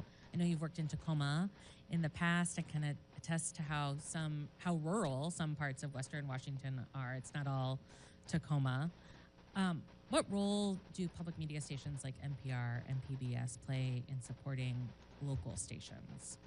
What kind of programming do they provide? The local communities are at the heart of the work we do. As I shared in my opening remarks, we talk about the people and the places there. You bring up a memory of mine. Chehalis, Aberdeen, Hoquiam area, KBTC was the only public television station there. You know about the struggles that community was having over a decade ago, job loss, all kinds of terrible economic situations. We provided educational services there with a $500,000 local grant that we partnered with the community on. It was incredible work. We do the same thing in Alaska with military families, homeschoolers, elementary schools. Those are the pieces we provide. And then local news stories that people can use about where they live and what they do. That's what we do. That would be lost. Thank you so much. Madam Chair, I yield back. Thank you. I now recognize the gentleman from Tennessee, Mr. Burchett, for 5 minutes. Thank you, Chair Lady. Ms. Kerger, is it true that HBO bought the rights to Sesame Street?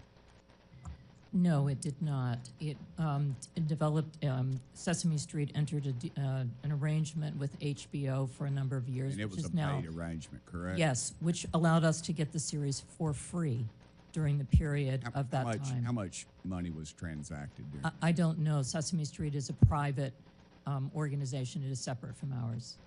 Okay. Ms. Maher, what about Lee Greenwood's God Bless the USA as propaganda? I'm sorry, sir. Could you repeat the question? What about Lee Greenwood's God Bless the USA as propaganda? I don't believe that is propaganda, sir. Okay, well, in January, North County Public Radio, and that's a subsidiary of NPR, had Daphne Brooks, who apparently is a black feminism scholar, on its show, where it was hosted by the host Brittany Lewis, and it says, have you ever watched something on TV and thought, okay, now this is propaganda? Have you ever had that moment? To which Daphne Brooks replied, "Whenever I see Lee Greenwood singing Proud to be an American." I believe that represents the individual we interviewed on air, not the position. And of yet you NPR. say there's no bias on NPR. That is not a And you know, position that of is not a NPR. biased statement, ma'am. That is not even both parties wrap themselves around this song every time there's a national conflict. Lee Greenwood sings it, and he does a beautiful job, but you say there is no bias in NPR. That is that individual's opinion, and she, of course, is entitled to it, but that is not the position of NPR. Ma'am, you said in your opening statement that you were going to be transformative, and I believe you failed to do that. Let me ask you, why did you call President Trump a fascist and a deranged racist sociopath in 2020? Congressman, I appreciate the opportunity to address this. I regret those tweets. I would not tweet them again today. They represented a time where I was reflecting on something that I believe that the president had said rather than who he is. I don't presume that anyone is a racist. You don't believe anyone is a racist? I don't start by presuming anyone is a racist, sir. Okay. Has NPR or PBS ever conducted an internal review to assess whether conservative or right-leaning perspectives are fairly representative news and programming?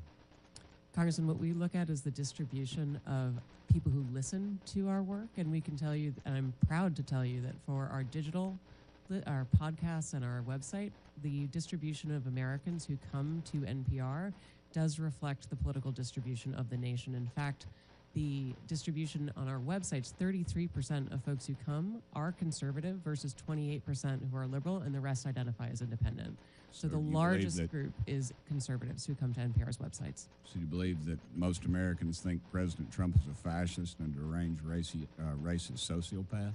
I don't believe that at all, sir. Okay. Ma'am? We obviously are constantly looking at the voices that we bring forward. We take to heart our commitment to bringing forward perspectives from across the country. Our programming comes from our local stations.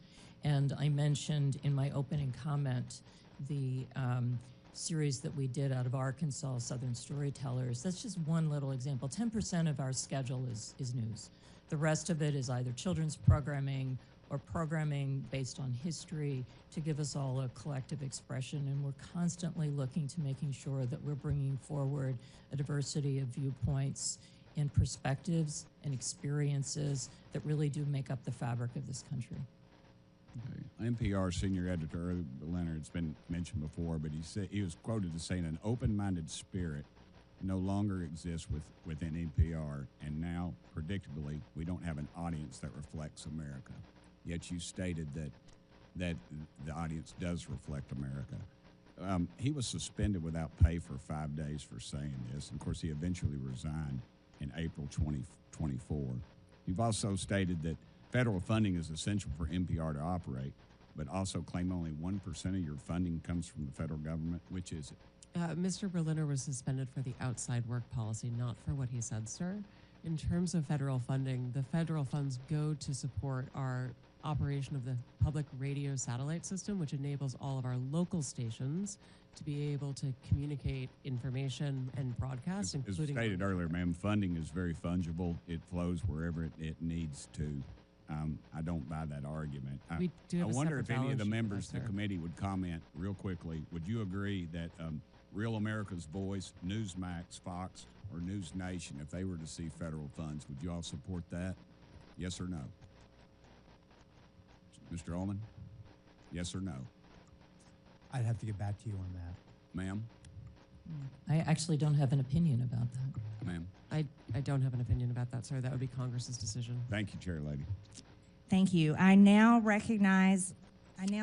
yield to the gentleman from California, Mr. Khanna, for 5 minutes. Thank you, Madam Chair, and thank you for allowing me to wave on to the committee. Mr. Gonzalez, I read with interest your testimony. It was so angry, so I thought I'd try to lighten things up a little bit. Who are 3 of your favorite characters on Daniel Tiger, or what episodes are your favorites? Representative Khanna, thank you very much for the opportunity to lighten up. I think I'm taking a time machine here. Sesame Street went to HBO. Daniel Tiger, do you have some favorite characters? Oh, the owl. Any of them? No, none. What does Ugga Mugga mean to you? Nothing. You've never heard the expression Ugga Mugga? Yeah, I don't think so. No. It's affection. Have you ever watched a Daniel Tiger show, or know any families who watch a Daniel Tiger show? I don't think so. No. You've never watched one? You have I've never strong seen Daniel opinions Tiger. on it, Sorry, but do you know what Daniel Tiger is a successor to? I don't know Daniel Tiger, so I don't know what he's. No, the show. What it's a successor to? Do you know? No. You really don't know? No, Honestly? I really no. I'm on the You know oath. all the history. It's a successor to Mr. Rogers. Oh, there you go. Okay. Yeah. Mr. Rogers, I know. Okay. Are you familiar with his 1969 testimony? I am. He said, I want to quote, because it's one of my favorites. I studied this actually going to school. It's some of the most effective testimony in Congress. He said, I give an expression of care every day to each child to help him realize that he is unique. I end the program by saying, you've made this day a special day by just being you. There's no person in the whole world like you, and I like you just the way you are. Senator Pastor was a hard-headed fiscal conservative, said he got goosebumps by that testimony, and it's what convinced him to fund the public broadcast. You've said you wouldn't have funded it. Do you think Senator Pastor made a mistake back then? Oh yeah, absolutely. I think I agree with Fred Friendly, who testified and said, you would have voted against. I would have voted. Yes, I don't think that you should have state broadcasters. Now, what is the cost of public broadcasting as a percent of the federal budget? I don't know, but it is come on, you're talking about the $36 trillion of debt that we have. You're saying this is a really important thing that we need to cut. You didn't research out what percent it's it is? important in principle, Well, and no, it is. but It was. The principle is a different thing. You're saying this is an effective strategy to cut debt, and you have no idea what. It was 5% of the discretionary cuts in the GOP. It's 0.01%. Right, but it was 5% of the discretionary cuts in the 17 budget. 0.01% Right. federal budget. That's one of the reasons Senator Pastor said, it's worth it in an investment in American kids. Now, you said Sesame Street is a private organization, or Sesame Street is going private. I didn't understand that because Sesame Workshop is a nonprofit. What did you mean by private? Well, I mean it's a nonprofit. It's separate from. But it gets public funding. Were you talking about the HBO thing? Yes. Do you realize that HBO just canceled with them? And I do. Yes. And the reason they canceled them, and I'm trying to explain why Senator Pastor funded this, and if you talk to families who watch Daniel Tiger, maybe you'd appreciate it. The reason they canceled it is because it wasn't making a profit. See, because when you try to do Daniel Tiger or Sesame Street, and you try to do what Mr. Rogers was talking about, helping the emotional and social development of kids, it's not easy. You got to hire people who are child psychologists. You have to hire people who are educationalists. A lot goes into this. And HBO said, you know what? It's not making money. We rather put on things that are geared towards adults or that are going to be conflicts. We aren't making money on this. And the whole reason Senator Pastor said that we're going to fund this, I know you kind of mocked in your testimony the kids, but the whole reason was that when you make programming for children to help their social and emotional development, it costs so much money to do, and it's a public good, then not everything has to be about profit. Do you have any idea what it takes to produce Daniel Tiger, who all they hired? Did you ever try to figure it out? No, but I can tell you that the market said that it wasn't, and there wasn't enough demand for it, and that's the reason why HBO got rid of it. Right, because there wasn't enough demand. Yeah. So that's exactly the right point. Are you saying that everything in American society needs to be driven by the profit motive? There is not enough demand on getting ratings for things that help the social and economic development of kids. But you know what Mr. Rogers understood, what we've forgotten in this country? Some things are more valuable than money. At a time where a country is polarized, I wish we had a little more empathy and caring, and that's not a partisan issue. That's an American issue, and I would recommend you watch that testimony from Mr. Rogers. I hope the whole country would watch it. I have watched it, and we are $36 trillion in debt. I now recognize the gentleman from Missouri, Mr. Burleson, for 5 minutes. Thank you, Madam Chair. I think that it's important to bring this conversation into the context that needs to be said, which is that we are $36 trillion in debt. As a nation, we're spending 20% of every dollar that comes in from taxpayers just to cover the interest. And guess what? American people, bad news, interest rates are going up. So that 20% is going to get worse and worse.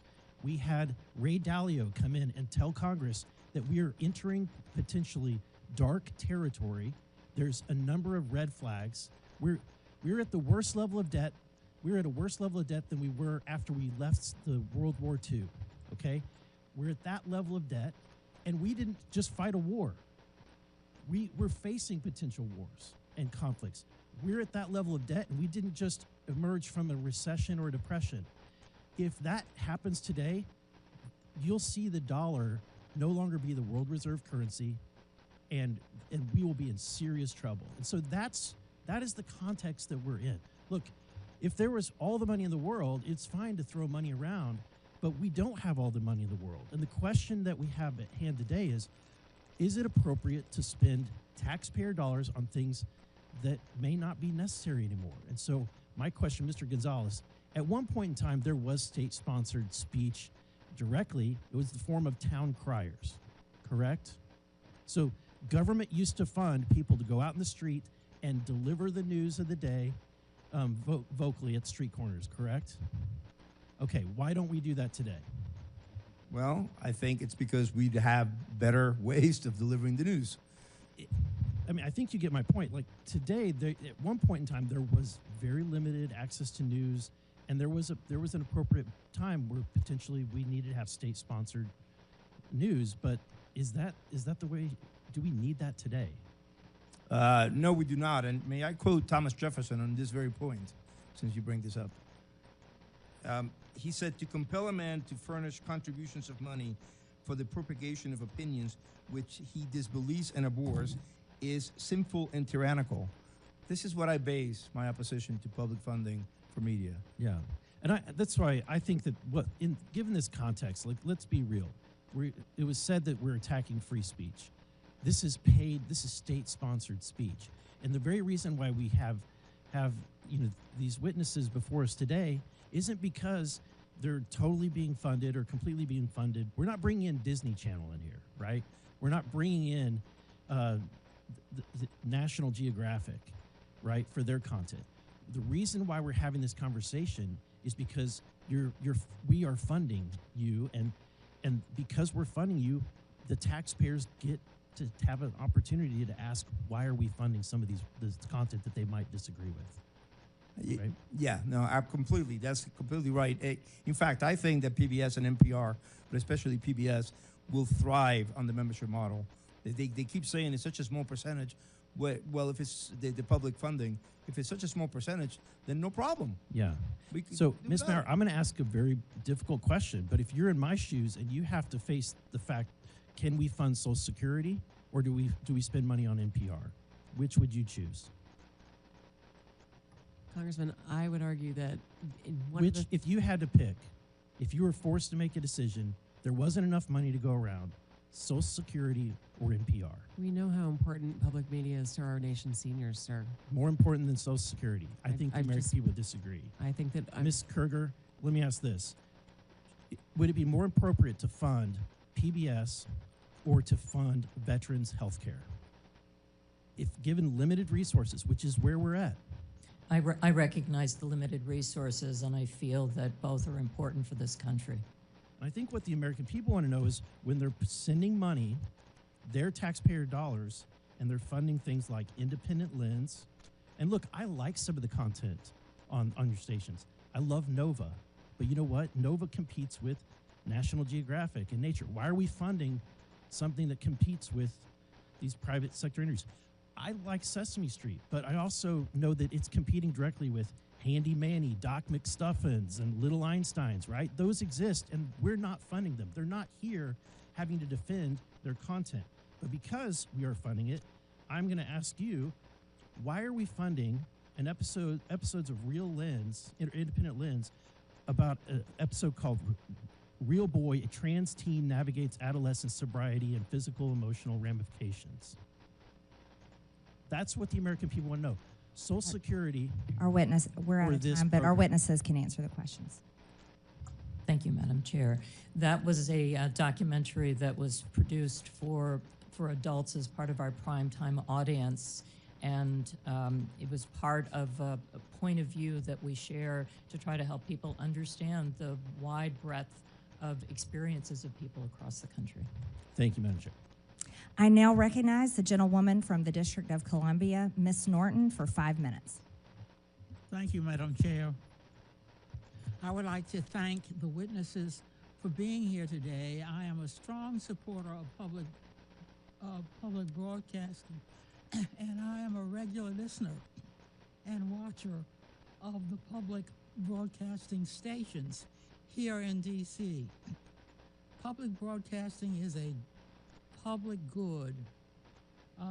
WETA's, DC's local PBS station is proudly home to the world's longest running high school quiz show. For over 60 years, the show, It's Academic, has showcased some of the best and brightest high school students in the capital region. President Reagan once praised It's Academic as, quote, a reminder of the importance of education, end quote. And even Supreme Court Justice Clarence Thomas made a guest appearance. One area student who competed on the show said, quote, it's made me a lot smarter, end quote. And, quote, getting to say that I've been on a TV show is really cool, end quote. It's Academic is just one example of local public media programming that celebrates and lifts up the community. Mr. Ullman, in your experience as head of the Alaska Public Media, why is it important for public media to elevate local voices? Thank you so much for that question. There are stories to be told all over this great nation of ours. And one of the things that I take the utmost pride in is being someone who can provide the strategy and build the resources and build the capacity to ensure that we can capture video about those uniquely Alaskan stories. We can capture audio about those uniquely Alaskan stories. And what we do is we take that opportunity to not only tell those stories for ourselves within our great state, but we also work with our national partners. This local national partnership is essential.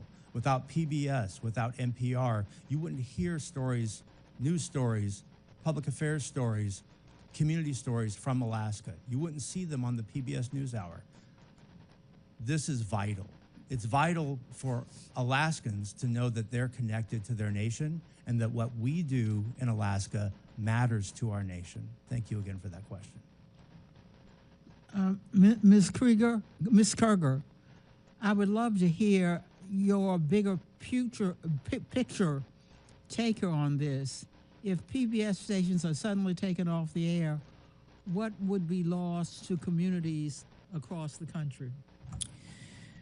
I've spent a good part of my time as the president of PBS traveling and visiting our stations across the country because I feel for me to do my job well, I need to understand what the role of our stations are in communities. That means spending time not just with station management, but also with people in the community. So I've been to all 50 states. And the reason that we are here and the reason that we are arguing so passionately for funding, recognizing there are very difficult challenges in our country right now, is that many of our smaller and actually medium-sized stations would not exist without the federal appropriation. And when you look at a station like Cookeville, Tennessee, which serves part of Appalachia, 50% of their budget comes from the federal government. Those are stations that I've seen that have small staffs that do extraordinary work. And those are the stations that I worry would not survive. This would be an existential moment for them. And that's why I think this is so important. The DC area NPR station similarly provides acclaimed programming, including up-to-the-minute news and local shows exploring the D.C. cultural scene and sharing stories from all over the city, including historically marginalized areas. The station also produces award-winning journalism, such as an investigative feature on local families coping with sickle cell disease. Throughout the country, more and more local news outlets are closing each day at a rate of more than 2 per week. This has made public radio reporting all the more important. Ms. Maher, why is it beneficial for journalists to live in the communities they cover? Yeah. We'll let the witness quickly answer, and then we're out of time. Thank you so much, Madam Chair. We find that enabling public radio to continue to be funded allows for us to meet the needs of people who live in news deserts, and having journalists who are from that community means they can prioritize the needs of that community, whether it's sickle cell issues in DC or whether it's the price of sorghum in our agricultural heartland, whether it is thinking about the wildfires that we see across the center and west of our country, or whether it is the impact of storms across the Gulf and southern parts of our country. We recognize local journalists. They speak the language. They recognize the pronunciations of the places that they come from. They come from the community. It is tremendous value to enable that we are for America, from Americans, and all American voices are heard. The gentlelady's time has expired. I now recognize the gentleman from Texas, Mr. Fallon, for 5 minutes. Thank you, Madam Chair. Ms. Maher, do you believe that National Public Radio takes a balanced and fair approach to news, politics, culture, etc.? Mr. Fallon, thank you for the question. I came into National Public Radio with I apologize. It's just that we have such limited time. Do you believe that to be true? I believe that we have work to do. We always do, in order to improve and to serve all Americans. More accurate than not that you're fair, or you're either fair or you're unfair. So what do you think you are? I believe we wake up every day with a desire to be fair, and it is part of why. You're not claiming that you're fair. You have a desire to be fair. Okay. So you would not describe NPR as objective and nonpartisan? I would. You would, okay. Ms. Kerger, same question for you. Would you believe the PBS is fair and objective and nonpartisan? Yes. Okay, thank you. Thank you for the quick answer, too. So I found it interesting that the CBP's recent goal was to promote efforts that ensure fact-based journalism that promotes a symphony of ideological viewpoints. You both agree with that goal? Yes. All right, wonderful. So, Ms. Kerger, in 2023, when PBS had a program, Washington Week with the Atlantic, and when President Biden's mental acuity was questioned, one of the reporters claimed the GOP was lying. Another reporter, Jeffrey Goldberg, who's been in the news of late, described Biden as, quote, mentally acute. Were you aware if there were any dissenting opinions on that program that day? I don't know from that day. No, there were not. But fortunately, there was a debate in, I believe, June of 2024, where the American people and the world found out just who was lying: the Democrats, Jeffrey Goldberg, and PBS. Ms. Maher, I'm sure you're aware that Hunter Biden had a laptop. I am, sir, yes. Okay. And there were many stories written about said laptop. Yes, sir. And in 2020, unfortunately, NPR's managing editor for news refused to cover the story, and he branded it a, quote, waste of time, not a real story, and a distraction. And instead, unfortunately, of NPR investigating, they ran a puff piece that led with, experts say attack on Hunter Biden addiction deepens stigma for millions. It's unfortunate that NPR ignored the Hunter Biden laptop story, but y'all did talk quite a bit about the debunked Russia collusion. Do you know how many times NPR interviewed Adam Schiff about Congressman, I would love to say that we actually believe we made a mistake on the Hunter Biden laptop story. And I appreciate that. Thank you. How many times did y'all interview Adam Schiff about the Russia collusion? I'm sorry, I don't have that number. It was 25 times. You know how many times NPR interviewed Chairman of this committee, Oversight Committee, Jamie Comer, about the Biden impeachment inquiry or the Hunter Biden tax evasion and illicit business dealings of the Biden family? I'm sorry, I don't know. I believe that's 0, so it's 25-0. Ms. Kerger, you're aware there's a political spectrum. It goes all the way from the far right to the far left and everywhere in between. Would it trouble you to hear that for 6 months, there was an analysis done on PBS's NewsHour from June to November of 2023, where they found that far right that term was used 162 times and far left was only used 6 times. Do you find that troubling? I don't know the study that you're referring to, and I'd be very interested in seeing it and understanding how they came up with those numbers. Media Research Center did a 6-month analysis, and it's not how do you find it. You either say far right or it's terms. Yeah. They use the term far right 162 times, far left 6 times. That's a 96 to 4% skew. You're also aware that you covered the GOP and Democratic National Conventions in 2024? Yes, we did. Okay. Interestingly, 72% of the coverage of the GOP convention was negative, 88% of the Democratic convention was positive. Shouldn't be surprising when you have anchors like Amna Noat, who described the Republican rhetoric as, quote, outright racism and, quote, echoing white supremacy. Ms. Maher, NPR, you believe your reporters are fair? You said they're fair and they're working at it. I believe that they work to be every day, sir. They're non-biased. And yet, you have the voter registration issue. I mean, we're all human beings. We're all going to see through the world through a certain lens. And are you aware of any Republicans, any registered Republicans in your newsroom?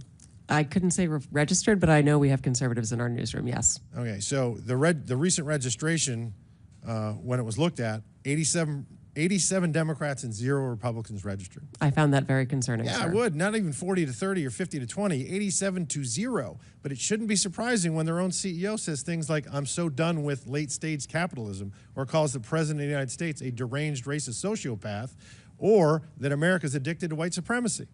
So billions have gone into both of your coffers over the last several decades.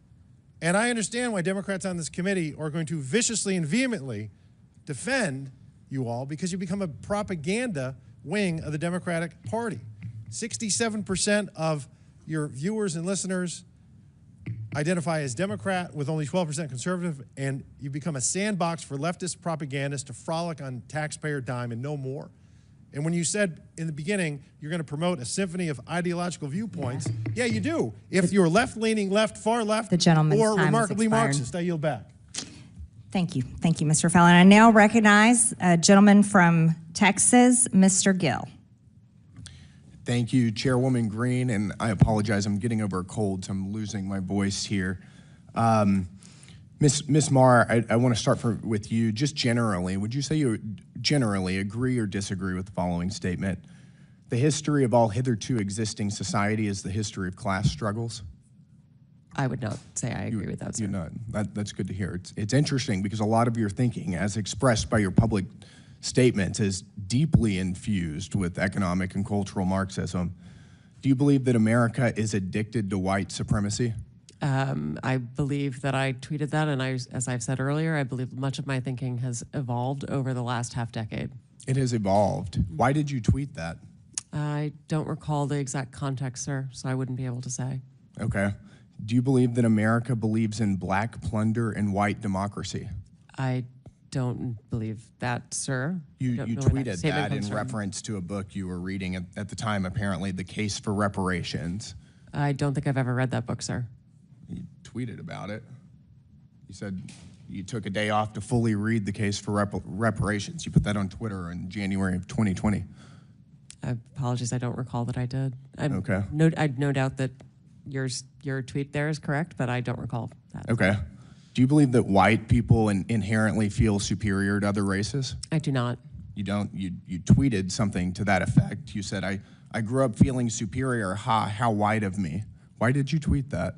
I think I was probably reflecting on what it was to grow up in an environment where I had lots of advantages. It sounds like you're saying that white people feel superior. I don't believe that anybody feels that way, sir. I was just reflecting on my own experiences. Do you think that white people should pay reparations? I have never said that, sir. Yes, you did. You said it in January of 2020. You tweeted, yes, the North, yes, all of us, yes, America, yes, our original collective sin and unpaid debt, yes, reparations, yes, on this day. I don't believe that was a reference to fiscal reparations, sir. What kind of reparations was it a reference to? I think it was just a reference to the idea that we all owe much to the people who came before us.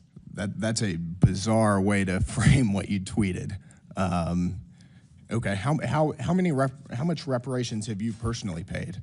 Sir, I don't believe that I've ever paid reparations. Okay, it's just for everybody else. I'm not asking anyone Seems to to pay be what you're reparations, sir. suggesting. Do you believe that looting is morally wrong? I believe that looting is illegal, and I refer to it as counterproductive. I think it should be prosecuted. Do you to the believe full it's extent of the morally law. wrong, though? Of course. Of course. Then why did you refer to it as counterproductive? It's a very different way to describe it. It is both morally wrong and counterproductive, as well as being You illegal. tweeted, "It's hard to be mad about protests," in reference to the BLM protests, not prioritizing the private property of a system of oppression. You didn't condemn the looting. You said that it was counterproductive. NPR also promoted a book called In Defense of Looting. Do you think that that's an appropriate use of taxpayer dollars? I'm unfamiliar with that book, sir, and I don't believe that was at my You time at tweeted NPR. that you read that book, but I don't believe that I did read that book, sir. do you think that a few years ago, NPR educated America about, quote, the whole community of genderqueer dinosaur enthusiasts? Do you think that that's an appropriate use of tax dollars? I was not at NPR at the time, sir. That's not the question, though. Do you think that that's an appropriate use of our tax dollars? I think our tax dollars that we use are to be able to provide a wide range of I'll take that as a yes. You do believe that that's appropriate. Your health advisor at NPR also stated in an interview that, quote, fear of fatness is more harmful than actual fat.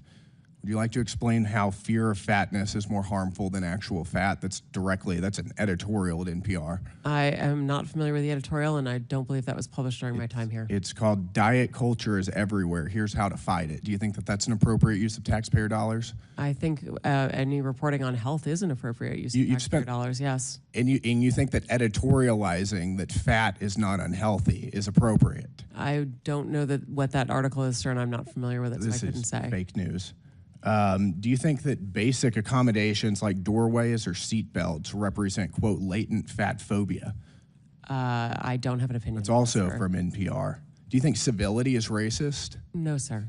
No. Your outlet ran an article entitled, quote, when civility is used as a cudgel against people of color. That was on All Things Considered. Would you like to explain? I'm not on the editorial side, sir. I'm not familiar with that story. You talk about how NPR is news. This is editorialization, and I'll read it. For many people of color in the United States, civility isn't so much social lubricant as it is a vehicle for containing them, preventing social mobility, and preserving the status quo. This is garbage. I'll spend all of my time doing everything I can to ensure you guys never get another dollar of taxpayer funding. This is complete garbage. Thank you, Madam Chair. Thank you, Mr. Gill. I now recognize the gentleman from Georgia, Mr. Jack, for 5 minutes. Well, thank you very much, Madam Chair. I'd like to just start and build off of something Mr. Fallon noted. And Ms. Maher, I think you noted, and just to confirm within your statement to him, that NPR failed to accurately report the circumstances around and content within Hunter Biden's laptop story. Is that fair to categorize your statement? Our current editorial leadership believes that we made a mistake not reporting the story and more reporting it earlier, yes. And I recognize you weren't there at the time, but what institutes and control, what have you done to ensure that never happens again? A number of things, sir, and thank you for the opportunity to speak to them. We have hired an additional editor core, which we refer to as our editorial review, to make sure that all stories before they go out are comprehensive and well reviewed. We've instituted a monthly review to ensure that the most challenging stories of every month, we go back and we look at what we may have missed in order to not miss issues again and change processes and policies to be able to have more robust conversation and to ensure all areas and all views are considered. We have hired analysts to be able to count the number of stories that we're running on any particular issue, including whose voices are represented. We've moved from bringing pundits on air to trying to bring direct policymakers on air so that we can ask questions of policymakers rather than hearing through other people's perspectives. Those are just a few of the things we've done so far. I've got a couple others if you have time. Thank you, and you can submit those for the record. Would you suggest then that the failure to accurately report those circumstances and the content around that story, would you suggest today, as I feel and many others feel, that impacted the 2020 election? I could not say, sir. I don't know. Well, I ask because you have a broad viewership, broad listenership. And I'm just curious if it is so broad and it is so necessary for us to continue to give taxpayer funds as you all submit, to me, to misaccurately report something that's incredibly important around a 2020 election is very concerning. So welcome another thought from you there.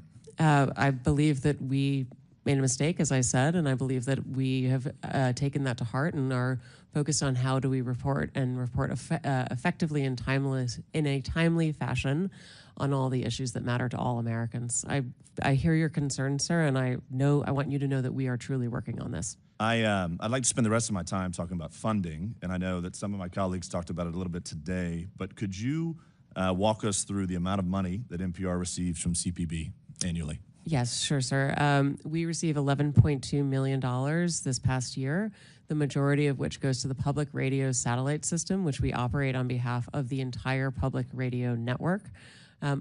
We also received a smaller amount of funding in the course of the past year that went to help us hire those additional editors and analysts in order to be able to beef up that editorial review. We received funding to support the coverage of the recent election in order to make sure that we had our journalists all across the country and were able to speak to Americans of all different political backgrounds. And what percentage of your budget share comes from the federal government? Depending on how you count it, sir, it's less than 5%. And to help me understand too, the CPB, you know, as I understand it, Congress has appropriated $500 million to CPB. It flows out, and I think smaller radio stations go and apply for grants for it. Do you receive payment from smaller radio stations through licensing agreements and things of that nature? We do, and the fees for that are designed around the amount of funding that they get from private member donations. So the fees are not designed around federal funding. They're designed around what sort of direct private support and donations they receive from members and listeners. Well, I noted Mr. Jordan today suggested that you all are fundraising off this hearing today, and a question that I have then, if you receive less than 5%, and over today you've said that private funding helps support the mission and the work of NPR, could NPR survive without the 5% that we give NPR annually? My belief is that the funding is essential to the public radio system, and that is the 246 member stations with the 1,300 stations across the nation, so that we're able, as a network, to serve all Americans with 100% coverage. If federal funding for our network goes away, it means that people in rural parts of America, places where they can't afford to make private donations to support their local journalism, those will be harmed. But, sir, if I may, the bigger harm as well, or the additional harm, is that Americans in places that are affluent or do have many media choices will not be able to hear from their fellow Americans that are often underheard. Bottom line, if the 5% went away, would NPR still exist? Well, it would be incredibly damaging to the national public radio system. I yield back. Just want to submit to the record. Turn your microphone on. Madam Chair, I'd just like to submit to the record this You asked flash unanimous drive. consent. I ask unanimous consent to submit to the record this flash drive containing 6 feet worth of documents documenting NPR and PBS's political bias. Without objection, so ordered. Thank you. In closing, I want to thank our witnesses once again for their testimony today. I now yield to the Ranking Member Lynch for his closing remarks. Thank you, Madam Chair. Thank you for having this hearing. I want to thank the witnesses for your willingness to testify. In closing, I want to follow up on Mr. Connor's point. I'd point out to my colleagues that there are some government functions that are not merely transactions. There are some undertakings that we, as a country, engage in which are not necessarily justified by cash on the barrel at the point of purchase. Everything is not a transaction. It's not like selling a car, although that's exactly what the president was doing on the lawn of the White House the other day. Sometimes a government program is a long-term investment. I think that applies to public broadcasting. Like when you use public television to teach kids their numbers and their alphabet, because in some households, that might be the only source of instruction available. More often, it could be an exercise in trust, because a lot of our parents out there, 88% of parents said they trusted PBS Kids. or when you have a documentary given by a historian like Ken Burns, and he does research and drills down on the letters and firsthand correspondence of Civil War veterans and families north and south, and gives us the hard facts of the Civil War. Hopefully, we are teaching, or at least reminding people of the wrongfulness of slavery and the consequences of us from a system of bondage and the horrific price that was paid and perhaps is still being paid. Everything is not a transaction. But I do believe that some people see it that way. I think President Trump and Elon Musk see life often as a series of transactions. Much of the support we provide to seniors is not a profitable transaction because they're older and vulnerable. But they have paid for their fair share into Social Security. That's why FDR designed it that way. Some people just wanted the government to promise to pay a pension, but FDR knew that if he had Americans pay into that system, that their sense of fairness would cause them to defend that pension. And so they would fight like hell to get what they had coming. It sounds like we might have to test that theory if Elon Musk and Howard Lutnick have their way. Another thing we do that is not necessarily profitable in a financial sense is that we care for our veterans. It's a promise we made to our sons and daughters in uniform, and it's the right thing to do. And veterans care and veteran benefits are special because those benefits are owed to every veteran who lies in a hospital bed in every VA hospital across the country, because those benefits are for courageous service previously and honorably rendered to our country. And so now it's the time for America and Congress to fulfill their obligation as promised. That's not a transaction. But because of that cost, the Trump administration VA has announced 80,000 layoffs at the VA. Trump and Vance also see support for Ukraine as a transaction, even though they've been invaded by Russia and are fighting for their lives and their freedom. As we saw a couple of weeks ago, for President Trump and Mr. Vance, it was a power transaction. And as the president insisted, Zelensky had no cards to play. And as Vance pointed out, he refused to sufficiently bend the knee, and he didn't dress up. These examples point out the nature of the presidency.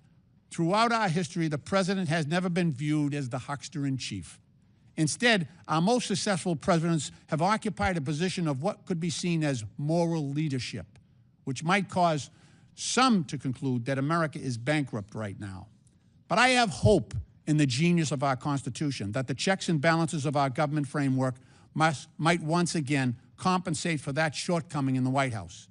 It could be that Congress might provide that balance, or it may be the judicial branch that steps into the breach, or it might require the ultimate source of power in our system, the people themselves, to demand that we fulfill our obligations to all those most vulnerable in our country: wounded veterans, seniors, children, and the poor, to whom so much is owed.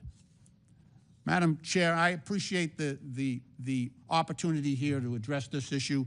I would have preferred that we were talking about the security breach that occurred recently, but perhaps that will be for another day. But I thank you for your courtesy, and I yield back.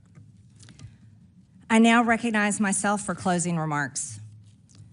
The United States is $36 trillion in debt. In fiscal year 2024, the government spent over $1.8 trillion more than it took in. And in fiscal year 2025, the interest on our debt is expected to exceed $1 trillion. As we continue investigating waste, fraud, and abuse, and we can look no further than the Corporation for Public Broadcasting, the LGBTQ indoctrination of our children, the systematic racism narrative, and the support for censorship being pushed by the heads of NPR and PBS are just several of the many abuses of taxpayer dollars. And if you are one of the select few who might support such content, you can personally support and fund it with your own money through private donations, because the reality is the United States of America is broke and can't afford it. And after all, PBS and NPR are already fundraising off of this committee hearing.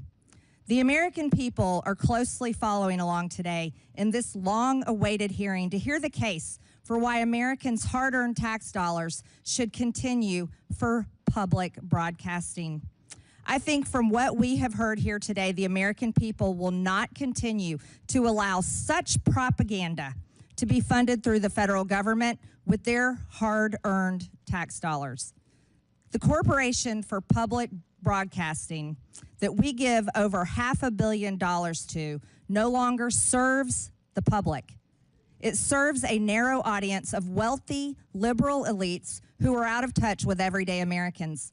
Not only have the times changed and the American people who once needed these outlets can now access the news anywhere at any time, but the content that is being put out through these state-sponsored outlets is so radical, it is brainwashing the American people and, more significantly, American children with un-American, anti-family, pro-crime fake news.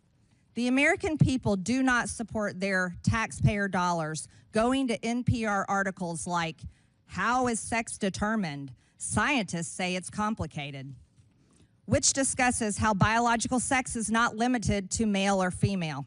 Or another article about how stories on crime are rife with misinformation and racism. Or about how birds and trees are racist. Over a 7-month period, the Media Research Center discovered the PBS NewsHour gave over 90% of the airtime to the left on gender ideology stories, 90%. As mentioned earlier, PBS was the outlet that featured the child predator drag queen on the education show for kids ages 3 to 8 years old. And to clarify the record, because our witness, Ms. Kerger, lied under oath and said it wasn't featured on PBS, this show was aired on PBS on April 1st, 2021, and we will take a look at this video right now. We're using a TV today because our audio system is having problems. Let's go ahead and watch this video.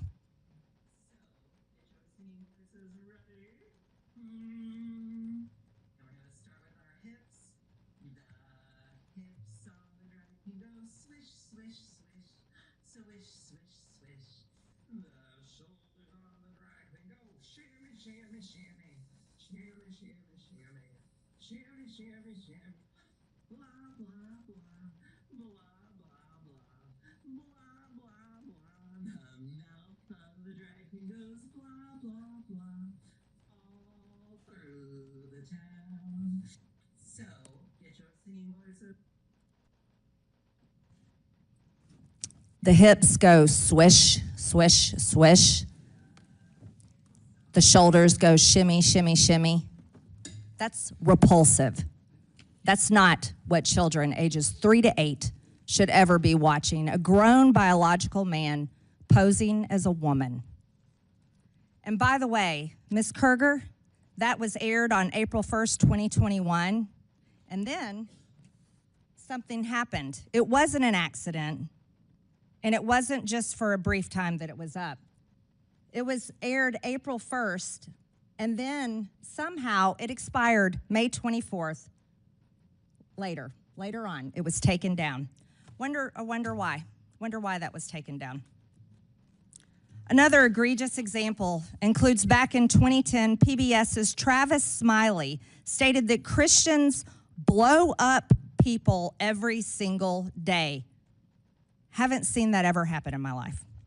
And today, if you look on NPR's website, there is still zero mention of any negative coverage of any Democrat today.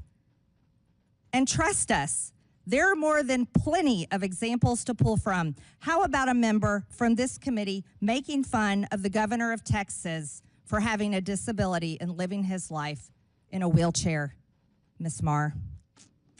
From headlines to podcasts to documentaries to children's programming, NPR and PBS have all but abandoned their promise to deliver unbiased, nonpartisan, and fact-based reporting.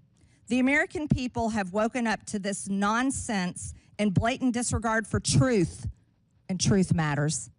And they will not put up with it any longer. Contrary to the beliefs of the head of NPR, Ms. Maher, truth is not subjective. It's actually very important. And there are not multiple truths. There's just one. For a civilization to exist, objective truth must exist. It must be embraced. It must be protected. It is not a distraction, and despite many attempts to whitewash it, truth will prevail.